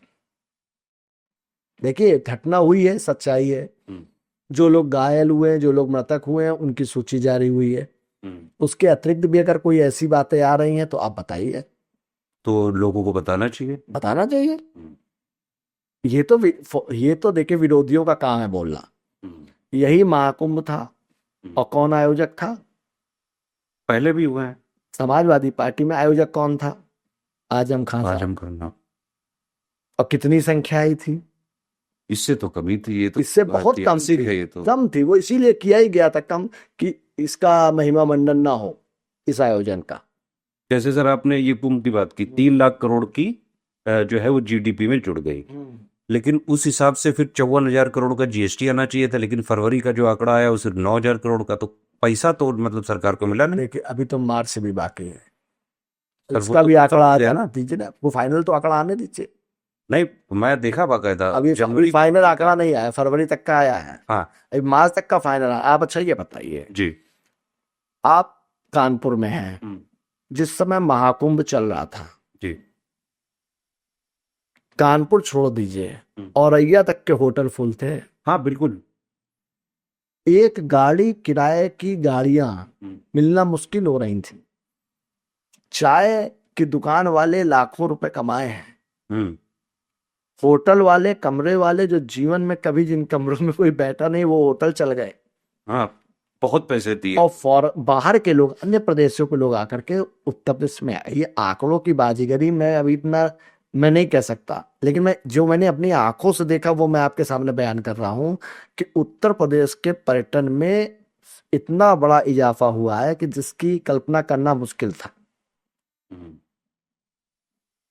आप बताइए, अयोध्या लोग जा रहे हैं, हम्म, आज भी लोग अयोध्या जा रहे हैं, दर्शन करने में कितनी लंबी लाइन लगानी पड़ रही है, भीड़ हो रही है ना। मथुरा वृंदावन में भीड़ हो रही है ना। हम्म। अयोध्या में, आपके वाराणसी में, आपके प्रयागराज में, सब जगह ये एक वातावरण बना दिया। देखिए, आज उत्तर प्रदेश का एक ऐसा वातावरण बना है कि उत्तर प्रदेश देवनगरी कही जा रही है। पूरा पहाड़ों से लोग उत्तर प्रदेश आ रहे हैं, पहले लोग उत्तर प्रदेश से पहाड़ जाते थे। एक तरह से। एक वातावरण बना ना, हम्म, लोग हिल स्टेशन जाते थे। आज हिल स्टेशन के लोग प्रयागराज की गर्मी में आ रहे हैं। अयोध्या में 45 डिग्री टेम्परेचर में पहाड़ों के लोग आके दर्शन कर रहे हैं। लेकिन अयोध्या हारे क्यों आप? ठीक है, फिर मैंने आपसे कहा ये युद्ध जो चलेगा अभी आगे भी चलता रहेगा। अच्छा। जब जब जातिगत राजनीति होगी तब तक हम लोगों का नुकसान होगा। हम जो भी आप कहते हैं ना, बटेंगे तो कटेंगे, यही होगा। तो जाति जनगणना होनी चाहिए कि नहीं होनी चाहिए? जाति जनगणना की जो निर्णय है, ये हमारा केंद्र और प्रदेश सरकार जो भी करना होगा नेतृत्व तो हमारा करे।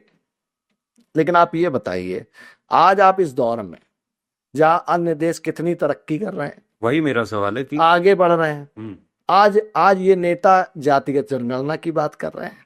100% रिजर्वेशन की आप बात कर रहे हैं। बताइए, आप बताइए, सच्चाई तो है रिजर्वेशन। मैं आपके बीच में कहना चाहता हूं, रिजर्वेशन किसको मिलना चाहिए? रिजर्वेशन दलित को मिलना चाहिए, पिछड़े को मिलना चाहिए, लेकिन उसको मिलना चाहिए जिसको कभी रिजर्वेशन का लाभ ना मिला हो। बिल्कुल। हाँ। एक आईएएस का बेटा जो IAS दलित के आईएएस है, उसका बेटे को क्यों आरक्षण मिलना चाहिए? इसी सवाल से सर एक सवाल निकला। SC ST का सब क्लासिफिकेशन यानी कि उपवर्गीकरण के लिए सुप्रीम कोर्ट ने बोला कि आप लोग करो, सरकार क्यों नहीं कर रही है? देखिए, कहीं ना कहीं आपसे मुझको कहने में कोई संकोच नहीं है। इस समय जो हमारी सरकार केंद्र में है, कुछ सीटों के आंकड़े में हम लोग इस बार पूर्ण बहुमत में नहीं है। हम लोगों को सहयोगी दलों का भी समर्थन लेना है, उनके भी विचार जानने हैं, उनके भी सहयोग लेकर के हमको सरकार को चलाना है। यही सरकार है जिसने 370 खत्म किया, यही सरकार है जिसने अयोध्या में राम मंदिर का निर्माण कराया, यही सरकार है जिसने अनेकों ऐसे बड़े बड़े काम जिनको लोग कहते थे कि ये सपना है, उनको पूरा करने का काम किया। आज जो आप ये विषय बता रहे हैं, ये भी पूरा होगा, लेकिन करेंगे, होगा, इसमें निश्चित रूप से पूरा होगा। लेकिन उसके लिए जनता ही को जनार्दन कहा जाता है ना। जनता हमको जितनी ताकत देगी, हम लोग उतना काम करते जाए। SC ST में क्रीमी लेयर लगना चाहिए।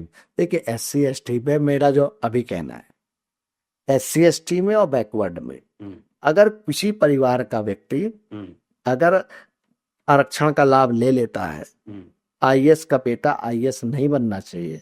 लेकिन सर बनता जा रहा है ना। नहीं, वही मैं कह रहा हूँ, इसके लिए आवाज उठानी होगी ना। हम लोग सब उठा रहे हैं। ये वही हमारा दलित भाई जो आज मजदूरी कर रहा है, वही IAS क्या मजदूरी कर रहा है, उसी IAS के पूरे परिवार में दिन प्रतिदिन जो और IAS बनते जा रहे हैं, उनके मजदूरी कर रहा है। वो IAS नहीं बन पा रहा है, वो लेखपाल भी नहीं बन पा रहा है।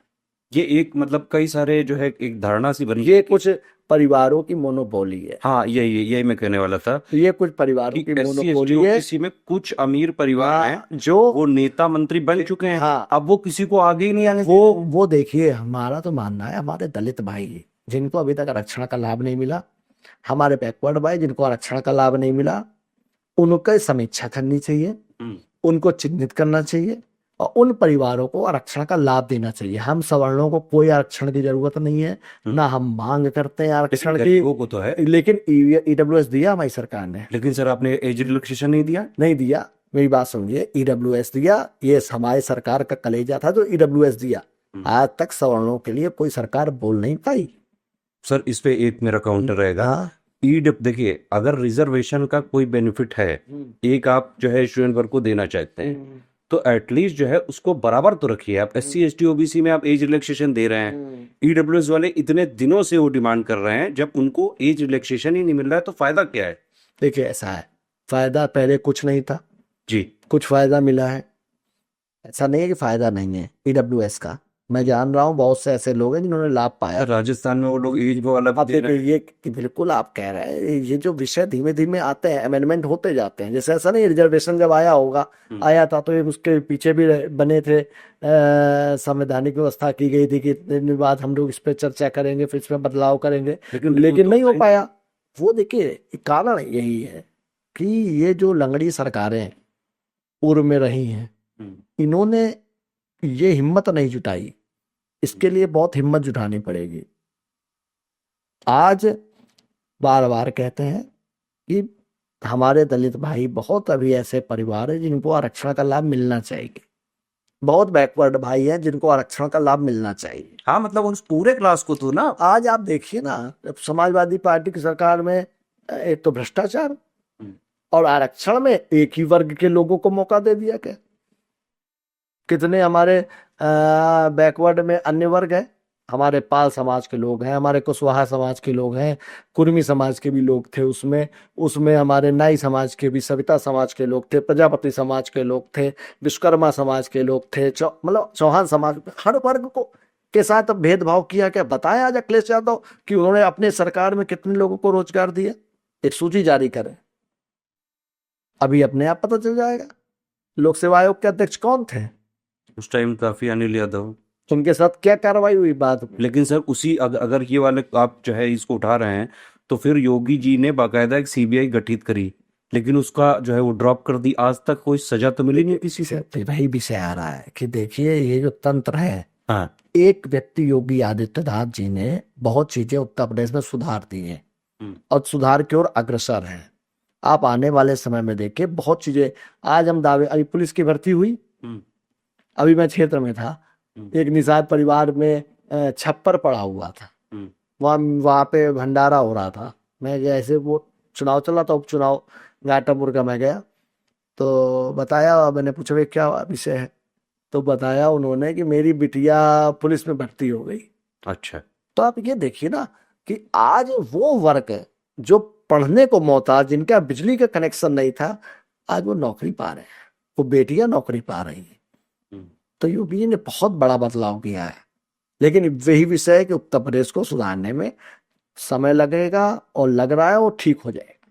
ये लेकिन सर एक स्टूडेंट की डिमांड है, उन्होंने मुझसे पूछा था कि पूछना जरूर, पहले आप EWS को एज रिलैक्सेशन मिलना चाहिए, इस बात को सपोर्ट करते हैं कि? बिल्कुल बिल्कुल मिलना चाहिए, मिलना चाहिए। मिलना चाहिए। अभी सर जैसे ये एक सौगाते मोदी करके अभी जो है बांटी गई, कभी हिंदुओं के लिए नहीं बांटा गया कुछ ऐसा? देखिए ऐसा है, ये अभियान है, ये कार्यक्रम है। मोदी जी ने जिस मंशा के साथ में ये वितरण वो कर रहे हैं, कहीं ना कहीं एक सौहार्द का वातावरण, तो नवरात्र में एक सौहार्द बिल्कुल हो रहा है। अब देखिए योगी जी ने क्या किया? पूरे प्रदेश में एक आदेश जारी किया है कि हर तहसील स्तर पर अखंड रामायण के पाठ होंगे, अनेकों धार्मिक कार्यक्रम होंगे, इस तरह से हो रहा है। लेकिन उनको तो किट दी गई बाकायदा। अरे किट दिया गया, उनका रोजा को भाई ईद में जो उनकी व्यवस्था होती है, गरीब हाँ, प्रमुख ये लोग मतलब जो होते हैं उनको दिया गया। देखिए वो भी हमारे देश के नागरिक। देखिए मुस्लिम कोई हमारे दुश्मन नहीं है, मैं बार बार कहता हूँ। सारे गरीबों को दीजिए ना। नहीं तो सारे गरीबों में, आज उनका त्योहार था, जब हमारा होली दिवाली होता तो हमने भी तो दो सिलेंडर दिए गरीब महिलाओं को, दो सिलेंडर हमने भी दिए। वो तो सर सबको मिले थे। नहीं, अरे तो उस पर क्या बुराई है? देखिए फर्कीकरण नहीं करना है। अब ठीक है, मोदी जी ने अगर इसकी शुरुआत की है तो एक मैसेज है, हम एक हाथ आगे बढ़ाते हैं ना। ठीक ठीक। एक ये वाला जो आरोप है जैसे आप लगा रहे थे अखिलेश यादव जी पे परिवारवाद का, लेकिन ठाकुरवाद का तो आप पे भी लगता है। विषय बताइए। आपकी जो है अभी थोड़े दिन पहले पत्रकारों ने लिस्ट निकाली थी कि योगी जी की सरकार में ज्यादातर जो अच्छी पोस्ट पे हैं वो ठाकुर। हमें बताइए ना वो जो लिस्ट। देखिए लिस्ट का, अब लिस्ट का कोई जिम्मेदारी तो ले नहीं रहा कि मैंने निकाली है। हमें आप बताइए चीफ सेक्रेटरी कौन, हम्म। आप ये बताइए मतलब आप, मैं अब जानना चाहता बीजेपी हूँ कौन? कि इसमें सच्चाई कितनी है। कुछ नहीं, देखिए जो एलिजिबल हुआ है अच्छा, उसको मौका दिया जा रहा है, मतलब मेरिट को मानते हैं। मेरिट को माना जा रहा है। हम्म, जो अच्छा काम कर रहा है, हमारा रिजल्ट आउटपुट आ रहा है, ठीक। अपराध पे नियंत्रण है। अभी जैसे राहुल गांधी जी ने बोला कि मेरिट एक फ्लॉट कॉन्सेप्ट है, क्या मतलब आप समझते हैं इससे? देखिए राहुल जी को मैं नेता नहीं मानता। नेता ही नहीं मानते? तो राहुल जी एक दार्शनिक हैं, और वो कब क्या विषय कहाँ बोल दें, अच्छा। वो अभी वो जिस देश की कल्पना कर रहे हैं, या जो उनके मन में भगवान जाने क्या इच्छा है, वो यही नहीं समझ पा रहे हैं। उनको जाना होता है लखनऊ तो फर्रुखाबाद चले जाते हैं, फर्रुखाबाद जाना होता है तो फिर वो लखनऊ चले जाते हैं। वो ये नहीं तय कर पा रहे हैं कि कौन उनका दोस्त है, कौन उनका दुश्मन है, किस विचारधारा के साथ उनको काम करना है। वो लोकसभा में केजरीवाल के साथ दोस्ती कर लेते हैं, फिर विधानसभा आते आते केजरीवाल की कमियां बताने लगते हैं। तो ये आप उनकी कहीं ना कहीं एक उनकी आइडियोलॉजी को आप समझ सकते हैं। कभी बनेंगे वो पीएम? देखिए ये भविष्य के गर्भ में है, भविष्य के गर्भ में। कभी अखिलेश यादव भी सीएम बने थे, आज हम कह रहे हैं अखिलेश यादव सीएम नहीं बन पाएंगे, तो विपक्ष का ये हम सबसे, कह सकते जी हैं, जी जी, लेकिन निर्णय जनता को करना है ना। विपक्ष का सबसे जो है एक अच्छा नेता आप किसको मानते हैं विपक्ष में, जो थोड़ा मतलब सहज हो, सीरियस हो, कौन है ऐसा नेता? विपक्ष में तो इस समय बड़ी स्थिति दयनीय है। तो आप एक नाम भी नहीं बता पाए। विपक्ष की स्थिति बड़ी दयनीय है। अच्छा। मुझे तो नहीं समझ में आ रहा कोई, क्योंकि कहीं ना कहीं विपक्ष की जो एक भूमिका होनी चाहिए वो नहीं हो रही है। वो विपक्ष की भूमिका अदा करते करते देश के खिलाफ बोलने लगते हैं, हम्म, हमारी भारतीय संस्कृति के खिलाफ बोलने लगते हैं, हमारे महापुरुषों के बारे में गलत बोलने लगते हैं। ये कभी जनता स्वीकार नहीं करती है। धर्म जो है। जैसे आप विपक्ष के नेताओं के पूर्व की बात करें तो हमें मनमोहन सिंह बहुत पसंद थे। मनमोहन सिंह जी, हाँ, एक लीगेसी रही है। कभी उन्होंने गलत बात नहीं बोली, कभी गलत बयानबाजी नहीं की, इकोनॉमी के लिए काम किया, हमें अप्रिशिएट करना चाहिए हम सबको। हम्म, एक काफी जो है ये जो है पढ़े लिखे। आज आप बताइए विपक्ष में कौन ऐसा नेता है मनमोहन सिंह के जिससे उससे तुलना कर ली जाए? चलिए आप उनके जैसा तो मतलब, आप बताइए। उनके जैसा तो मतलब कोई नहीं है ना। आज भाई आज जैसे इंदिरा जी हैं, इंदिरा जी की कोई बुराई नहीं करता, हम्म, हमें ऐसा लीडर तो दिखे कोई तो जिसकी हम बड़ाई करें। एक सर और जो है ऐसा इशू है, मैं जरूर इसको जो है पूछना चाहूँगा। थोड़ा सा सर ये आप सहज हो सकते हैं। मेरा जो है, मैं थोड़ा ऑब्जर्व करता रहता हूँ जियो पॉलिटिक्स वगैरह को। अभी जैसे ट्रम्प जब राष्ट्रपति बने यूएस, तो मोदी जी गए थे वहाँ पे, और मीडिया में वहाँ पे कई सारी चीज़ें हुई। ट्रम्प ने जो है हमें बोला कि आप टैरिफ लगाते हैं, ब्रिक्स ब्रॉड कंट्री है ये। मोदी जी ने कुछ जवाब नहीं दिया। क्या हम कमज़ोर हो गए? ऐसा नहीं है, देखिए तात्कालिक क्या परिस्थिति है। देखिए मीडिया की भी स्थिति बड़ी विचित्र है। हम्म, आप देखिए बहुत सी चीजें खबरें हम लोगों तक किस स्तर पे पहुंच पा रही हैं, वही खबर हम्म। एक एंकर कोई दूसरी बता रहा है, दूसरा एंकर कुछ नहीं सर, दूसरे मैं तरीके प्रेस से बता रहा कॉन्फ्रेंस ही देख रहा था पूरा। है। हाँ, देखिए अब वहां तात्कालिक क्या परिस्थिति रही है, क्या वो बोले, मैंने उस चीज को ज्यादा कंसीडर नहीं किया है। हम्म, लेकिन मैं आपको बता रहा हूँ कि बहुत सी चीजें तात्कालिक परिस्थितियों पर निर्भर करती है।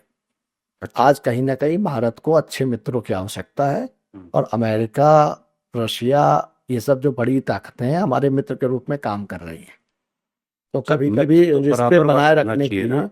ये तो बराबर से है। ये आज थोड़ा कि आप जो है कोई मुझे देखिए, सुनाता एक रहे, मैं विषय सुनता रहूं। ऐसा नहीं है, एक विषय को लेकर के यही ट्रम्प हैं जो मोदी की वाहवाही भी करते हैं, हाँ, उन्होंने बोला टफ निगोशिएटर है। है ना। यही ट्रम्प है जो मोदी जी की वाहवाही भी करते हैं। कभी कभी परिस्थितियां ऐसी होती हैं, हो सकता है उस समय कुछ ना बोले हो। सोशल मीडिया में लेकिन सर उस टाइम बड़ा जो है मायूसी थी। इंडियंस जो है, मतलब मुझे भी बड़ा दुख हुआ ये जान के कि जैसे अब इंडियंस को जो है वो लोग भेज रहे हैं बेड़ियों में बांध के। नेपाल छोटा देश है, वहां भी देखिए चार्टर एक प्लेन बात भेजा। आपसे कहें, ये तो लंबी। जो हुआ है हम्म, इंडिया के साथ हुआ है, इंडिया के ये लोगों के गलत साथ लगा। हुआ है, गलत लग रहा है हम लोगों को। लेकिन कहीं ना कहीं हर देश के लिए देखिए एक ये बड़ा चिंता का विषय है। हम्म, अगर बिना किसी लीगल व्यवस्था से अगर कोई किसी देश में एंटर करा जा रहा है तो उनकी भी मजबूरी है ना। लेकिन सर नेपाल के भी लोग गए थे, उनको चार्टर प्लेन से भेजा। वो देखिए जो नेपाल के लोग गए थे, यहाँ क्या प्रस्तुतिकरण हुआ है, उस पे वो जांच का विषय है। वो पता नहीं नेपाल के लोग अमेरिका से वापस आ रहे हो तो वो दिखाए जा नहीं रहे नहीं सर, हैं, वो भी लीगली थे। है ना। अब क्या वजह रही है वो तो वही लोग बता सकते मैं आपसे सर वो सवाल पूछ रहा हूँ, एक्चुअली मैं सोशल मीडिया में मैं कमेंट पढ़ता रहता हूँ, मेरा ये डेली का एनालिसिस का काम है। मैं उसमें कुछ टाइम देख हैं। अब रहा था, देखिए जैसे माहौल ऐसा था कुछ कि हुआ, लोग दुखी थे। अब देखिए कुछ हुआ, जी। उसके बाद सरकार उस पर विरोध दर्ज करा सकती है। एट लेकिन द कराया नहीं। एट किया होगा सरकार ने, निश्चित रूप से विरोध दर्ज किया होगा, लेकिन एट द टाइम तत्काल उस समय उस एक्ट को नहीं रोक सकती ना जो हुआ होगा उस समय, क्योंकि वो तो उस समय वो गवर्नमेंट कर रही है। लोग इस तरह से लिख रहे थे कि हम 140 करोड़ हैं, हम कैसे जो है झुक सकते हैं, कहीं ये वाली बात। कहीं ना कहीं जनता, देखिए जनता की जो वॉइस है वो कभी गलत नहीं होती, मैं मानता हूँ। पूरी दुनिया इसमें के साथ। कहीं ना कहीं हाँ। क्या मिस्टेक हुई है, क्या गलती हुई है, या बाद में कितने अच्छी तरीके से विरोध दर्ज हुआ कि पुनः अब ऐसी गलती ना हो, तो जरूर सरकार ने किया होगा। यही सरकार है जो यूक्रेन और रशिया के युद्ध से अपने यहाँ के छात्रों को सकुशल वापस भी लाती है। यही सरकार है जो पाकिस्तान में हमारा जो पायलट अभी अभिनंदन। अभिनंदन को पाकिस्तान की धरती से वापस लाती है। यही सरकार है जो पुलवामा और बालाकोट का बदला लेने पाकिस्तान के भीतर घुस के आतंकवादियों को मारती है।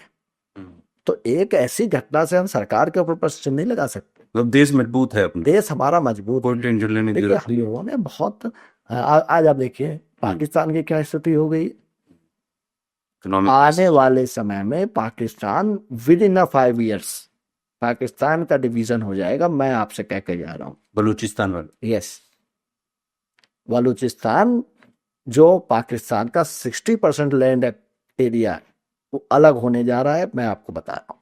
उससे हम लोग को कोई फायदा होगा? बिल्कुल होगा। जैसे देखिए हमारा पड़ोसी अच्छा होना चाहिए, हम्म, हमारा पड़ोस अच्छा होना चाहिए। हम्म, पड़ोस में अगर ऐसे जो वर्ग हैं जो हिंदुस्तान को पसंद करते हैं, अगर वो समृद्ध हो जाएंगे, वो ताकतवर हो जाएंगे, तो हम लोग निश्चित रूप से चिंता मुक्त हो जाएंगे।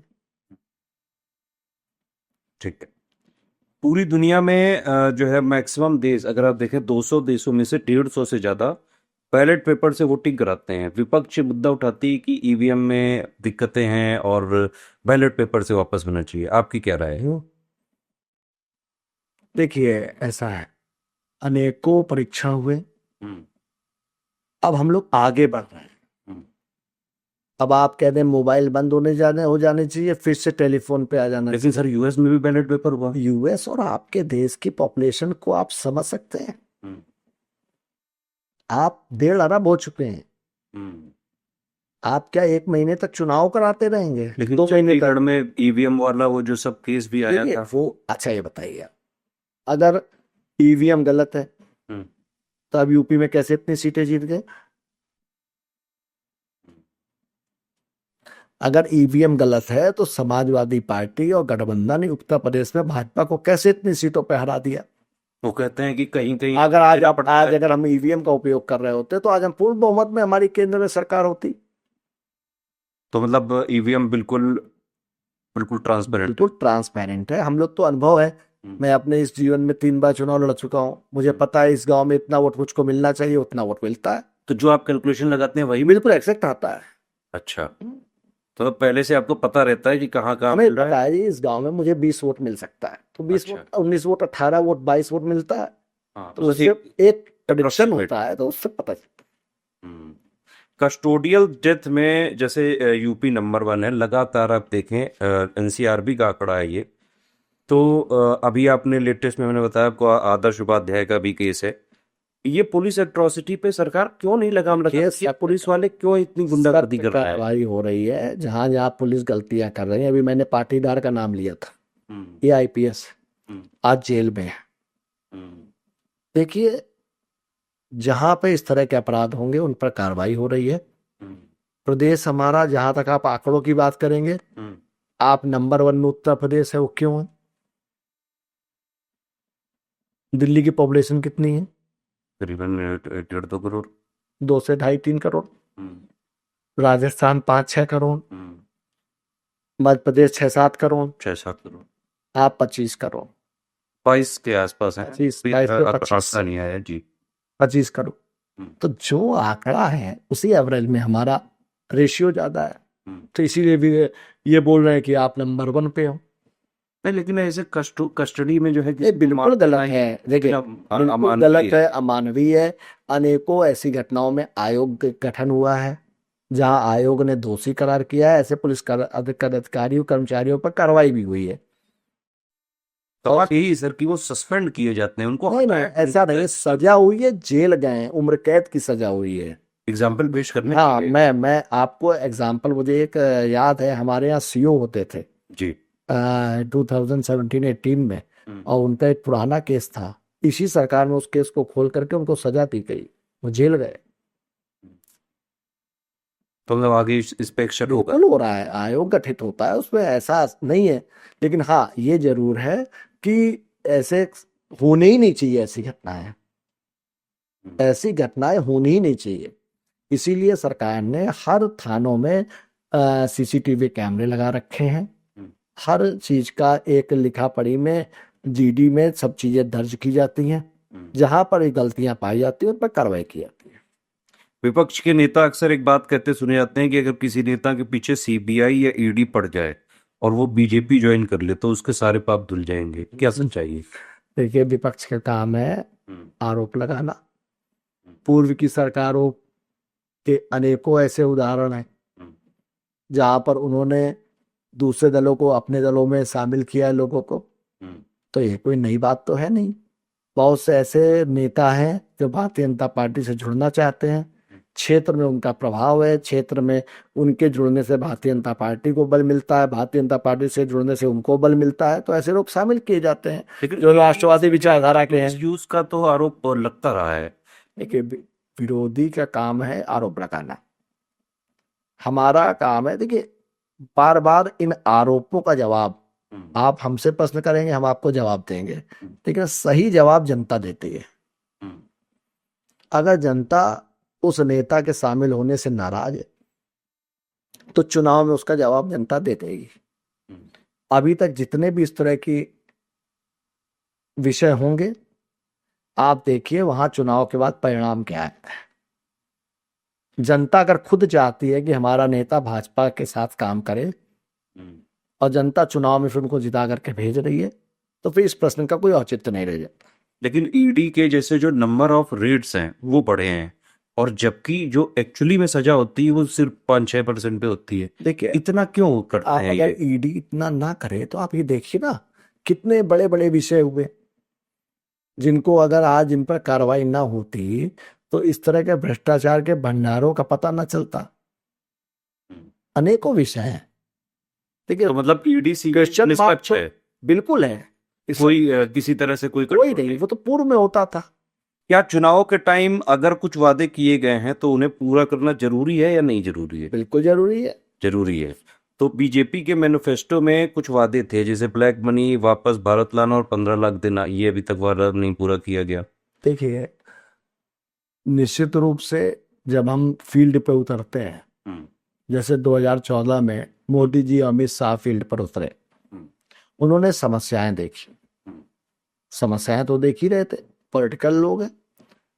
और जहां तक मैं ये अपनी तरफ से कह रहा हूं, उन्होंने जब समस्याएं देखी तो उनको ये महसूस हुआ कि जो भ्रष्टाचार चल रहा है, आम जनमानस का हिस्से का धन, ये बड़े लोग, बड़ी संस्थाएं, बड़ी कंपनियां, कहीं ना कहीं उनके उत्पीड़न से ये धन का लाभ ये लोग कमा रही हैं। आज अनेकों कार्रवाइयां करके, अनेकों योजनाएं ला करके, अनेकों नीतियां ला करके, अन्य माध्यमों से, कोई 15 लाख रुपए नगद नहीं देना है। नहीं, लेकिन बोला किसी तो था बयान में। 15 लाख रुपए नगद देने का प्रारूप दूसरा है। अच्छा। आपको आवास दिया, आपको शौचालय दिया, आपको किसान सम्मान निधि दी, आपको अन्य बड़े बड़े पैकेज दिए, आपको पूरे देश को आज बड़े बड़े हाईवे से जोड़ दिया, बड़े बड़े एयरपोर्ट्स बना दिए, बहुत सुंदरीकरण किया, स्मार्ट सिटी बनाई, नमामि गंगे परियोजना लाए, अनेकों योजनाएं। इसी से एक काउंटर निकलता है। कानपुर में कानपुर भी एक स्मार्ट सिटी में आता है, क्या ऐसा स्मार्ट हो गया है? अरे आप देखिए कानपुर चारों तरफ मेट्रो से सजने जा रहा है। तो मेट्रो से ही मेट्रो smart हो गया, होता है। आपका मेट्रो हो गया, गंगा में घाटों का निर्माण हो गया नमामि गंगे परियोजना से। आपके यहाँ अनेकों आप जा करके पार्क देख सकते हैं जो स्मार्ट सिटी योजना से बनाए गए हैं। आप आज आप देखिए कानपुर को चारों तरफ से बड़े बड़े हाईवे से जोड़ा जा रहा है। आज लखनऊ से कानपुर के लिए कितना बड़ा एक्सप्रेसवे बन करके तैयार होने जा रहा है। ऐसा नहीं है, देखिए पॉजिटिव सोचना चाहिए।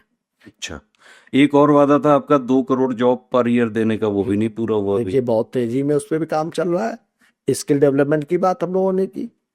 देखिए जॉब का मतलब जरूरी नहीं कि सबको हम सरकारी नौकरी दे पाएंगे। हाँ बिल्कुल, हम इंफ्रास्ट्रक्चर पॉसिबल बनाएंगे, नहीं है। हम उद्यमियों को क्या ऐसे उद्यमों को स्थापित कराएंगे जिनसे वहां पर हमारे जो स्किल डेवलप्ड जो नौजवान होगा उनको वहां नौकरी मिलेगी। किसानों की इनकम डबल करना भी वादा था। बिल्कुल उस पर भी बोल काम के चल रहा है। हमारी समर्थन मूल्य, हम्म, हमारा धान का समर्थन मूल्य, हमारा गेहूं का समर्थन मूल्य, यहाँ तक कि मिलेट्स तक खरीदा गया। प्रयास किए जा रहे हैं। देखिए आज आज आज हम लोगों ने किसान को सिंचाई के लिए बिजली उत्तर प्रदेश में मुफ्त कर दी। हम्म। तो उससे फायदा होगा। बिल्कुल होगा। एक और बड़ा जो है हॉट टॉपिक है ये यूनिफॉर्म सिविल कोड, बहुत दिनों से है आपके मुद्दे में। आएगा कभी ये? उत्तराखंड में तो अभी बिल्कुल चले आ गया, यहाँ भी यूपी में कब आएगा? यहाँ भी आएगा। कब? अभियान चल रहा है, हर चीज का एक चरण है। अच्छा, यहाँ भी आएगा, तो पूरे देश में भी लागू होगा लागू होगा, यूनिफॉर्म? सब होगा। लगभग कब तक? देखिए कैसी सरकार चल रही है, ऐसा नेतृत्व है। भारत माता विश्व गुरु बनेंगी और निश्चित रूप से जो भी इस तरह के कानून नियम होंगे जिससे हमारा भारत देश आगे बढ़ेगा वो सब कानून आएंगे। लेकिन मुस्लिम कम्युनिटी जो है आरोप लगा रही है कि आप अपनी जबरदस्ती की जो है देखिए कल्चर थोप रहे हैं। मुस्लिम कम्युनिटी में हर तरह के लोग हैं, एक पूरे कम्युनिटी को आप नहीं कह सकते। बहुत से लोग हैं जो उसके पक्ष में रहेंगे। अब 3 तलाक की बात होती थी, 3 तलाक का कानून आया ना, 3 तलाक को कौन सही मानता है? मुस्लिम समाज की महिलाएं भी 3 तलाक को के इस कानून का स्वागत कर रही है। कितना अन्याय होता था। तो इसी तरीके से ये जितने कानून आ रहे हैं, जो पढ़े लिखे हमारे मुस्लिम समाज के लोग हैं, जब उसका अध्ययन करेंगे तो उस कानून के साथ और देश के साथ खड़े होंगे। अच्छा, मतलब आएगा जरूर। आएगा। इंडिया का बेस्ट पीएम अभी तक आपके हिसाब से कौन है? इंडिया का बेस्ट प्राइम मिनिस्टर अभी तक देखिए आपके हिसाब से, पर्सनल ओपिनियन है। बिल्कुल। देखिए हर कालखंड में अलग अलग हमारे पीएम हुए हैं जिनके बारे में हम समीक्षा या उनको हम श्रेणीबद्ध नहीं कर सकते। फिर भी एक अपनी पर्सनल चॉइस। हम देखिए कहीं ना कहीं अटल जी के कार्यकाल को भी बहुत अच्छा मानते हैं। अच्छा, बहुत अच्छा मानते हैं अटल जी। अटल जी को, और मोदी जी के भी कार्यकाल को निर्णय के विषय में डिसिसिव अगर कोई प्रधानमंत्री रहे तो उसमें अटल जी और हमारे नरेंद्र मोदी जी रहे। नोटबंदी कैसा कदम था? क्या ये सही था? बिल्कुल सही था, होना चाहिए था। होना चाहिए। कानपुर के सबसे अच्छे नेता आपके हिसाब से कौन है? सबसे ज्यादा वैसे पॉपुलर तो आप ही लगते हैं सोशल मीडिया वगैरह अगर आपका देखो तो। लोग कहते हैं कि आप दबंग हैं, भैया जी दबंग है बहुत। कैसा लगता है आपको ये? कुछ नहीं है, जो जिसकी जैसी दृष्टि है वो वैसा मुझे देख रहा है। ये फिर भी जैसे सतीश महाना जो है सर है, सभी ऐसे बड़े नेता है, सभी अच्छे नेता है, सभी का उज्जवल भविष्य है और सभी जनता की सेवा कर रहे हैं। तो आप मिलते रहते हैं उनसे? सभी मिलते हैं, सभी मिलते हैं। कानपुर अलग क्यों है? कानपुरिया होने का पूरा प्राउड होता है आपको? बिल्कुल। कानपुर देखिए, कानपुर की एक हिस्ट्री या कानपुर की एक पहचान है। कानपुर एक ऐसा शहर है जो एक तरफ बिठूर होने के नाते आध्यात्मिक धरती भी है, और इसकी विशेषता ये है आध्यात्मिक धरती के साथ साथ एक क्रांतिकारी धरती भी है। क्रांतिकारी भी है। और तीसरी विशेषता ये है कि क्रांतिकारी धरती के साथ साथ एक औद्योगिक धरती भी है। लेकिन अभी इंडस्ट्रियल थोड़ा सा नहीं, यहाँ मान ले ऐसा नहीं है, यहाँ पॉजिटिव रहिए। यहाँ का उद्यमी बहुत जीवट है। अच्छा, मैं इसका पूरा श्रेय सरकार को भी नहीं, उद्यमियों को दूंगा। हर परिस्थिति में रह करके उसने यहाँ तब काम किया जब यहाँ पर 5 घंटे 8 घंटे बत्ती मिलती थी। आज तो यहाँ 24 घंटे बिजली मिल रही है। लॉ एंड ऑर्डर अच्छा है, अपराध नहीं है, लोन्स मिल रहे हैं, अधिकारी के रूप में अधिकारी के काम में रुकावट डालने का आरोप लगता है आप पर, फोन पे आप धमकी देते हैं, कई सारे वीडियो वगैरह जो है वायरल हुए थे, क्या स्पष्टीकरण है? देखिए, मैं जनता का सेवक हूँ। हम्म, हर वो अधिकारी जो जनता की सेवा कर रहा है वो मेरे लिए निश्चित रूप से मैं उसको अप्रिशिएट करता हूँ। लेकिन सरकारी काम में बाधा डालने का आरोप लगा। जो भी अधिकारी जनमानस का कहीं अपमान करता है, जनता का अपमान करता है, उसका तिरस्कार करता है, उसके साथ गलत व्यवहार करता है, तो मेरी मजबूरी होती है मुझको उस भाषा में उससे बात करनी पड़ती है। सख्त भाषा। मुहर्रम मनाने में क्या दिक्कत है? आपने न्यूज में छुपाया था कि मनाने में नहीं, मुहर्रम पे मुझे कोई दिक्कत नहीं है। वो एक विषय था। रमईपुर के पास एक रौतारा गांव है, वो एक स्थान विशेष है जहाँ बाबा साहब भीमराव अम्बेडकर जी के नाम से वो स्थान है, अच्छा। जो आज भी खसरा कतौनी कागजों में दर्ज है। मेरा केवल इतना विषय है, मुहर्रम मनाइए, ताजिया उस स्थान पे ना दफन करिए। जो स्थान बाबा साहब भीमराव अम्बेडकर जी के नाम से चिन्हित है, उसके अतिरिक्त कोई जगह ले लीजिए, वहां पे करिए। उसमें समझौता भी हो गया, दोनों पक्ष राजी हो गए। अब सकुशल दोनों पक्ष एक साथ रह रहे हैं। लेकिन एक आपकी जो मतलब लोगों में एक पहचान है, वो एक हिंदुत्ववादी नेता की है। तो देखिए, इसमें तो गर्व होना चाहिए। आप जिस धर्म में आपने जन्म लिया, जिस कुल में जन्म लिया, उस पर आपको गर्व होना चाहिए। हिंदुत्ववादी, मैं तो कहूंगा हर मुसलमान भी जो इस हिंदुस्तान में जन्म लिया, उसकी पहचान तो हिंदुत्व से ही होनी चाहिए। अच्छा। हिंदुत्व केवल एक धर्म को रिप्रेजेंट नहीं करता है, तो ये हिंदुस्तान को रिप्रेजेंट करता है हिंदुत्व। कांग्रेस कैसी पार्टी है, क्या लगता है आपको? इस ये कभी अब आगे जो है जिस तरह से चल रही है, कांग्रेस कैसी पार्टी है आपके हिसाब से? कांग्रेस एक, मैं क्या कहूं आपसे, एक थकी हुई पार्टी है। अच्छा। अपने आइडियोलॉजी के हिसाब से आइडियोलॉजी भूल चुकी है। अभी लेकिन रिवाइव करे हैं उन्होंने। अच्छी बात, रिवाइव करना चाहिए। विपक्ष का रहना इस देश के लिए बहुत जरूरी है, हम्म। होना चाहिए। कांग्रेस पार्टी को इन क्षेत्रीय दलों की तुलना में रहना ज्यादा जरूरी है। आप दल क्यों बदल लेते हैं? आप पे आरोप लगता है कि आप जो है जहां फायदा देखते हैं, अगर मान लीजिए अगली बार आपकी पार्टी ने आपको टिकट नहीं दिया तो क्या फिर से पार्टी बदल? तभी नहीं बदल सकते। मैं आपने विचारधारा की राजनीति करता हूँ।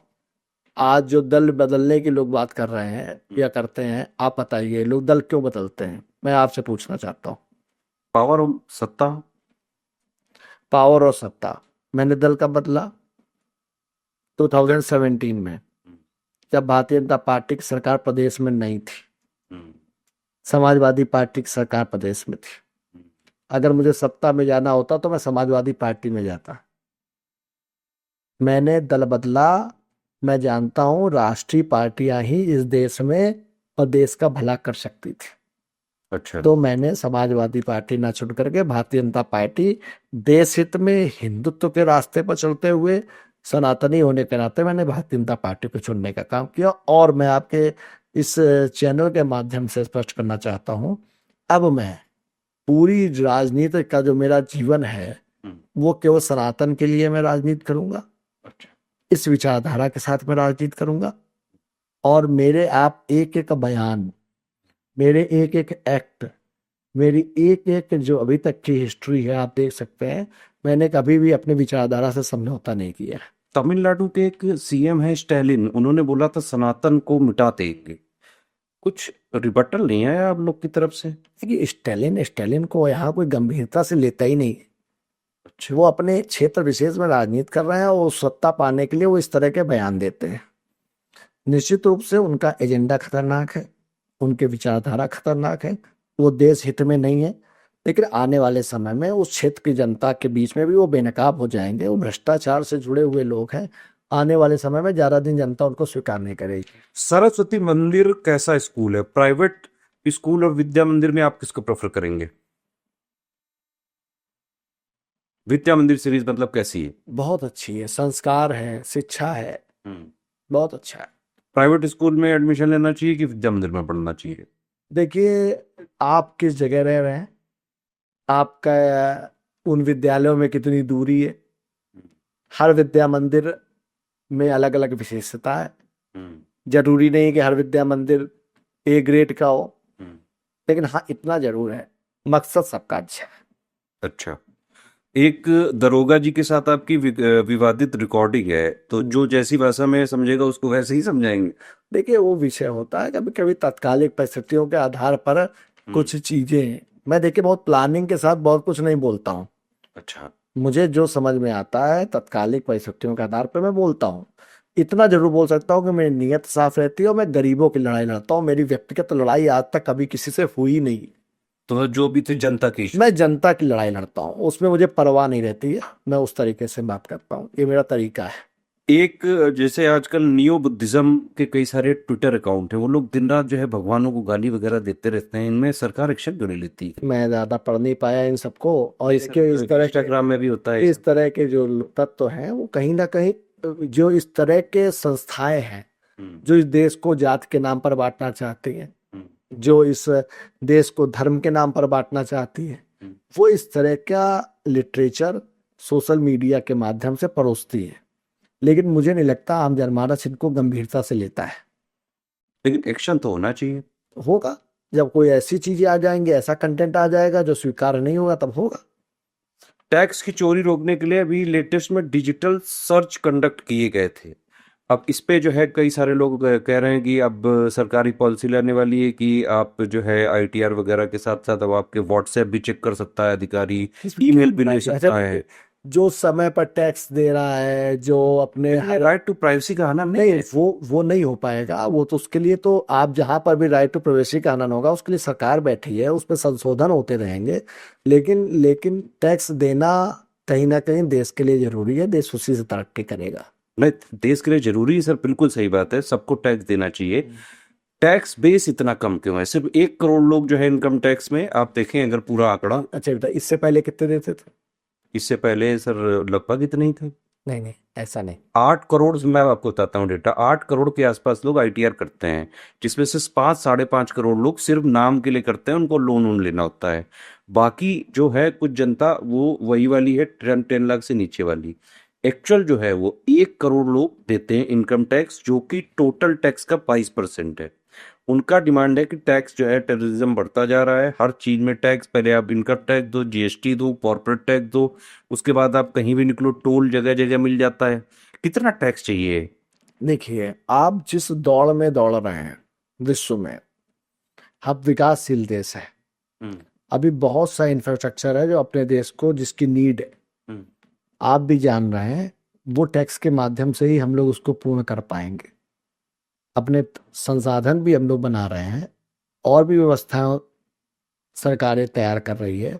लेकिन टैक्स सबसे बड़ा एक मेजर माध्यम है जिसके माध्यम से हम लोग कहीं कहीं ना कहीं इंफ्रास्ट्रक्चर डेवलप करते हैं। आज जब टैक्स चोरी हो रही थी, ये तो आप भी मानेंगे कि पूर्व की सरकारों से आज टैक्स चोरी करना मुश्किल हो गया है। हम्म, तो वही मुश्किल इसलिए किया गया है कि वो टैक्स की अदायगी जब समय पर होगी और सही से होगी, तभी हम लोग, आज गरीबों के घर कैसे बन रहे हैं। मैं एक सिंपल सा उदाहरण दे रहा हूं, हमारे बिठूर नगर पंचायत में 1500 आवास आए। हम्म। 1500 घरों को 3 लाख रुपए दिए गए घर बनाने के लिए। ये कहाँ से आएगा? नहीं, मैं सर वो बात मानता हूँ, लोगों को टैक्स देना चाहिए। मेरा क्वेश्चन यही है कि 150 करोड़ की आबादी में हाँ। सिर्फ 1 करोड़ लोग ही टैक्स क्यों दें? वो पूरे से क्यों नहीं दे सब रहे? लेंगे। अच्छा ये बताइए ना, जो जिस स्लैब है, हम्म, जिसकी जो इनकम होगी वही तो टैक्स देगा ना। हम्म। जो बहुत, जैसे हमारा हमारा कृषि प्रधान देश है, हम्म, हम कृषि पर टैक्स नहीं ले सकते।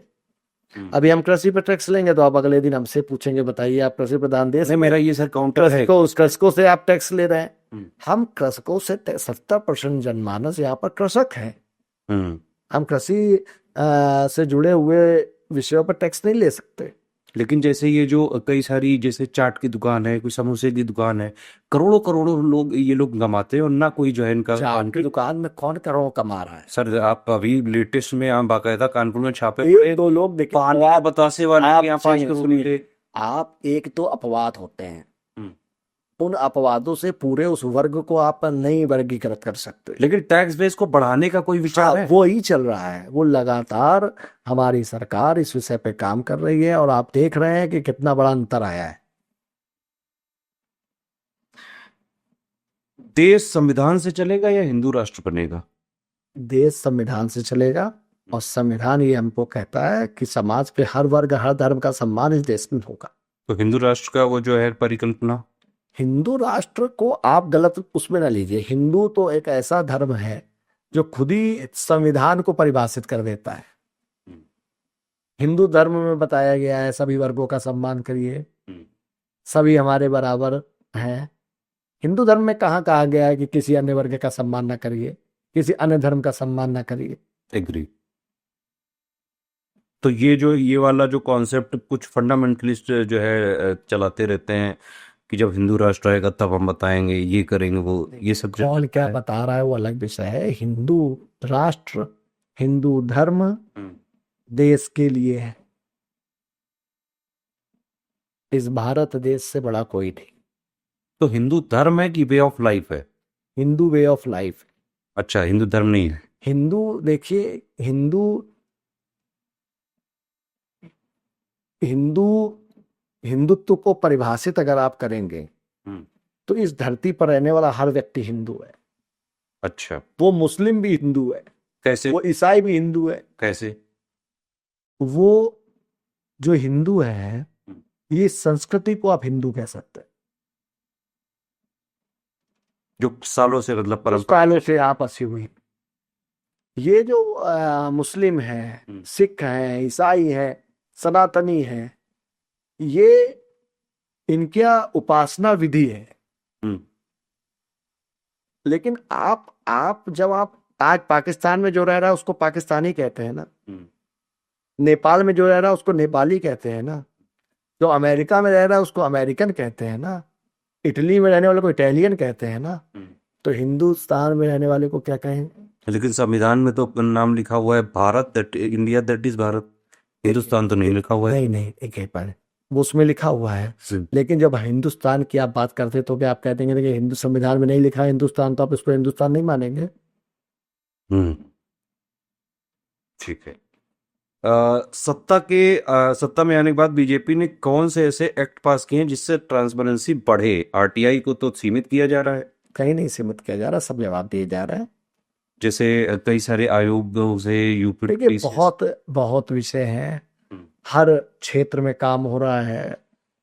आज आप कोई भी मुख्यमंत्री जी के यहाँ हो, चाहे प्रधानमंत्री जी के यहाँ हो, शिकायत प्रकोष्ठ है। आप किसी भी विभाग की, किसी भी अधिकारी की, किसी भी नेता की जब आप शिकायत करते हैं तो उसकी जांच होती है। आप कोई सूचना मांगते हैं तो आरटीआई के माध्यम से आपको प्राप्त होती है। राइट टू एजुकेशन, आरटीई जिसको कहते हैं, आप पता कर सकते हैं हर साल कितने बच्चों को हम रोज एडमिशन कराते हैं फोन कर करके। बहुत से प्राइवेट स्कूल लेने में आनाकानी करते हैं, तुरंत हम उसका एडमिशन बच्चों का कराते हैं। बीजेपी सरकार के फैसलों में आरएसएस का कितना रोल होता है? क्या आरएसएस ही देश चलाता है? कई सारे आरएसएस हमारी मात्र संगठन है। अच्छा। आरएसएस के विचार से, आरएसएस के कितने हमारे प्रचारक आज भारतीय जनता पार्टी के लिए दिन रात मेहनत कर रहे हैं। तो निश्चित रूप से आरएसएस एक ऐसा संगठन है जिसने भारत के निर्माण के लिए काम किया है, अपने आप को आहूत किया है, कितने कार्यकर्ताओं ने अपने आप का बलिदान किया है। ऐसे ऐसे क्षेत्र हैं जहां पर वो अपनी जान की बाजी लगा करके हिंदुत्व को और हमारे सनातन को जीवंत रखने का काम कर रहे हैं। आज हम लोग उत्तर प्रदेश में हैं, आप नॉर्थ ईस्ट में जाइए, वेस्ट बंगाल में जाइए, साउथ में जाइए, जहां पर संगठन को संचालित करना आसान काम नहीं है, वहां वो लोग काम कर रहे हैं। तो आरएसएस की भूमिका का सम्मान भी करना चाहिए और उनका हम सबको ऋणी भी होना चाहिए। नहीं, लेकिन एक जनता में मैं बता रहा हूँ जो एक धारणा ये है कि अगर आरएसएस किसी चीज को चाले और बीजेपी ना चाहे तो चलती आरएसएस की है। ऐसा क्यों? देखिए, वैसा नहीं है। देखिए, बीजेपी में ज्यादातर हमारे यहाँ जो भी नेतृत्व है, नीचे से लेके ऊपर तक, वो अपना मात्र संगठन आरएसएस को मानता है। अच्छा। तो वो आरएसएस का कभी भी विचार देश के विपरीत नहीं होता है। ठीक। नेक्स्ट क्वेश्चन है, बीजेपी जिसका विरोध करती है फिर वही क्यों करती है? जैसे आपने फ्रीबीज का जो है विरोध किया और फिर आप अभी खुद दे रहे हैं। अपीजमेंट का आपने विरोध किया, वो भी आप कर रहे हैं। देखिए, ऐसा नहीं है। फ्रीबीज का को एक्सप्लेन ऐसे नहीं किया जा सकता है।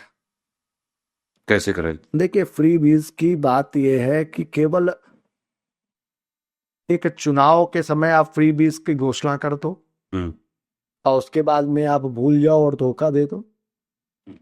कहीं ना कहीं जो आप टैक्स की अभी बात कर रहे थे, ये जो योजनाएं हैं जिनको जनता तक लाभ पहुंचाया जा रहा है, आज ठीक है लोग कहते हैं मुफ्त में अनाज नहीं मिलना चाहिए, लोगों की आदतें खराब। लोग कह रहे हैं कि 80 ठीक है, करोड़ मैंने मान को लिया। आपने डिपेंडेंट कर दिया। ऐसा नहीं होता। बहुत से ऐसे परिवार हैं जिनके पास जमीन नहीं है, खेती नहीं है, मजदूरी नहीं कर सकते, पैसे नहीं है। आज उनके दिल से पूछिए कि वो अनाज उनके लिए कितना उपयोगी है। आप लोग तो 10-11 साल से हैं, वो अभी तक क्यों गरीब रह गए? कौन? जो ये 80 करोड़ परिवार। ऐसा नहीं है, हम्म, दिन पर दिन सुधार आ रहा है। एक बार में तो हम लोग सबको सुधार नहीं देंगे, लेकिन सबसे पहले ये एक मौलिक अधिकार है संविधान में, शिक्षा का, स्वास्थ्य का, ये अधिकार दिया गया है जनता को। हमको सबको शिक्षा मुफ्त में देनी ही है, प्राइमरी एजुकेशन। Primary education. हम कोई धन के अभाव में शिक्षा से वंचित नहीं रहेगा, कोई धन के अभाव में इस देश में भूखा नहीं रहेगा, कोई धन के अभाव में कोई यहाँ पे मरीज धन के अभाव में उसका इलाज नहीं रुकेगा।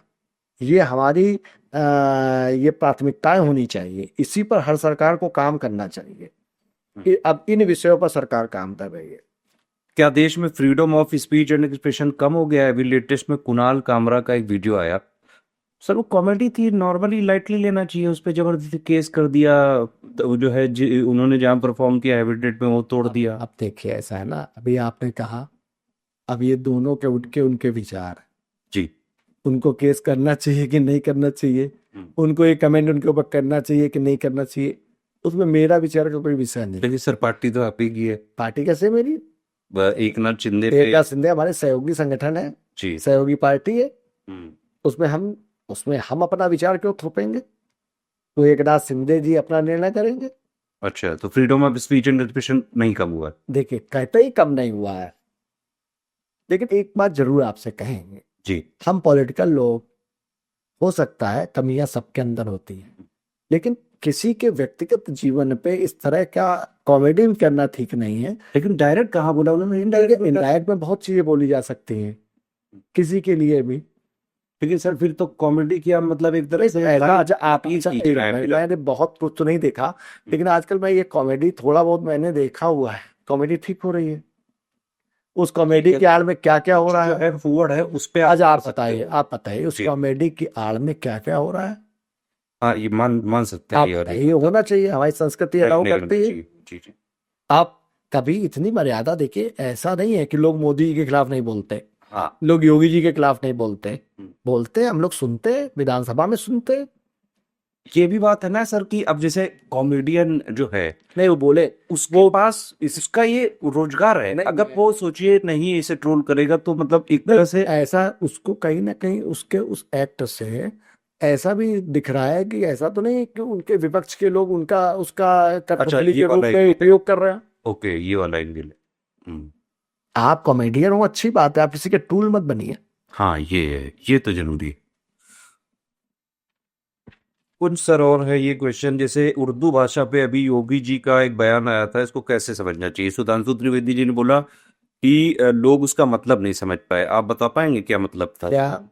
उर्दू भाषा के लिए बोला था कि आप कठमुल्ला बनाते रहेंगे, वो अभी जो विधानसभा में एक स्पीच दी थी योगी जी ने, सुधांशु त्रिवेदी जी ने अपने पॉडकास्ट में बोला कि उसका लोग मतलब नहीं समझ पाए। क्या मतलब था उसका? भाषा पे क्यों अटैक कर रहे हैं? देखिए कठमुल्ला, मैंने कोई डिक्शनरी में तो नहीं देखा कठमुल्ला का क्या मतलब होता है। कट्टर जनरली होता है।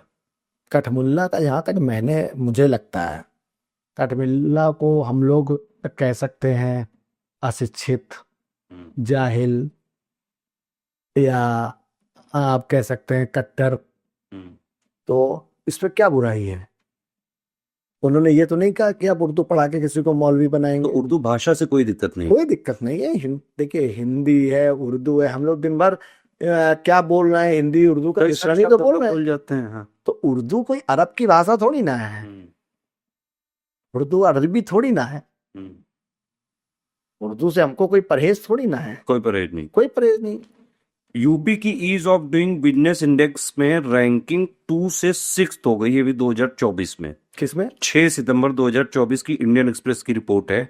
ईज ऑफ डूइंग बिजनेस में हमारी रैंक क्यों घट गई? दो से रैंक बढ़ती घटती रहती है। अभी सेकंड नंबर पे थे, अब सिक्स्थ में आए हैं। अभी एक्सप्रेसवे कुछ और कंप्लीट हो जाएंगे, जेवर एक्स एयरपोर्ट कंप्लीट हो जाएगा, अभी फिर हम फर्स्ट नंबर पे आ जाए।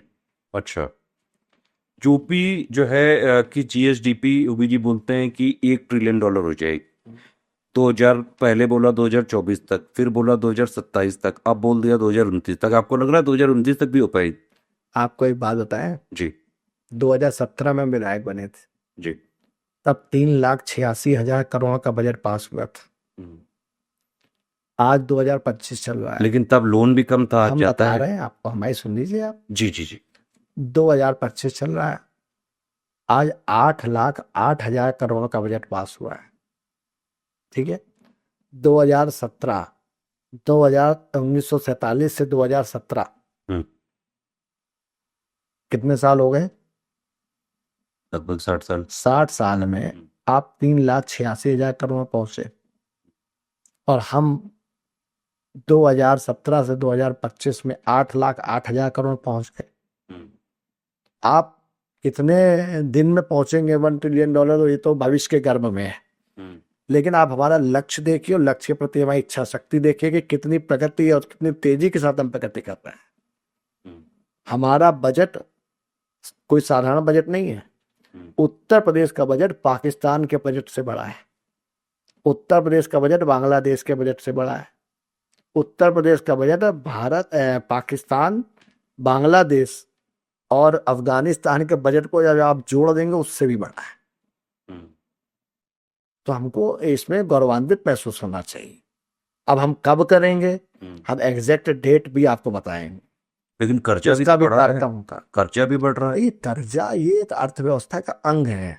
तो आप लोग जैसे उपलब्धि अपनी बता देते हाँ। हैं कि बजट बढ़ाती है, अब वो तो जनरली आप देखें, कर्जा देखिए आप, एक ट्रेंड अगर आप देखें सर, तो किसी भी स्टेट का आप देखेंगे तो बजट वो हर बार हाईएस्ट ही हो जाता ऐसा। है। अच्छा ये बताइए आप, इसके पहले क्यों नहीं इतना हाईएस्ट हुआ? 4 बार मुलायम सिंह मुख्यमंत्री रहे, रुपए की वैल्यू भी तो कम थी। कितनी बढ़ गई 5 साल में। 3 लाख से आप 8 लाख पहुंच जाएंगे, और 60 साल में आप 3 लाख नहीं पहुंच पाए। वो तो सर एक तरह से जब हमारा देश गुलाम था एकदम से, पहले तो उसको धीरे धीरे नॉर्मल किया गया। आप ये समझिए ना, 60 साल समय होता है, आप 60 साल और 8 साल में कंपटीशन कर रहे हैं। तो मतलब आपको भी 60 ही साल चाहिए? नहीं, हम आने वाले समय में हम $1 ट्रिलियन इकोनॉमी को, लक्ष्य को पूरा करेंगे। लेकिन 2029 तक तो नहीं हो पाएगी। देखिए ये अभी आप नहीं कह सकते। सर मैं दे सकता हूँ, मेरे पास डेटा है। आपके पास जो डेटा है, हम लोग जिस तेजी के साथ काम कर रहे हैं, देखिए हम लोगों ने उत्तर प्रदेश का धार्मिक पर्यटन में, आप भी इस चीज को महसूस करेंगे। हाँ मैं मानता हूँ, आप हुआ धार्मिक पर्यटन में बढ़िया हुआ है। आमूलचूल परिवर्तन किया है। जहां पहले अगर 10 लोग आते थे तो आज 10,000 लोग आते। ये अंतर उत्तर प्रदेश में आया है। आज पहाड़ों के लोग और गोवा के लोग, जो उत्तर प्रदेश के लोग पहले पहाड़ जाते थे और गोवा जाते थे, आज गोवा के लोग महाकुंभ में स्नान करने के लिए, पहाड़ों के लोग महाकुंभ में स्नान करने के लिए परेशान। यह वातावरण बनाना आसान काम नहीं है। चलिए, मतलब वो आप नहीं देंगे उसका जवाब। एक ये वाला है, नगर निगम में ये सर ये कानपुर का इशू है। नगर निगम में जन्म प्रमाण पत्र को बनवाने के लिए ऑफिस वाला इतने कानून बता देता है कि आम नागरिक के लिए तो इस जन्म में जन्म प्रमाण पत्र बनवाना मुश्किल है। बर्थ सर्टिफिकेट की क्यों इतनी मारामारी हो कानपुर में? क्यों करप्शन इतना है? ऐसा नहीं है, होता है, मानते हैं करप्शन है। अगर किसी को करप्शन की शिकायत है वो मुझे बताए।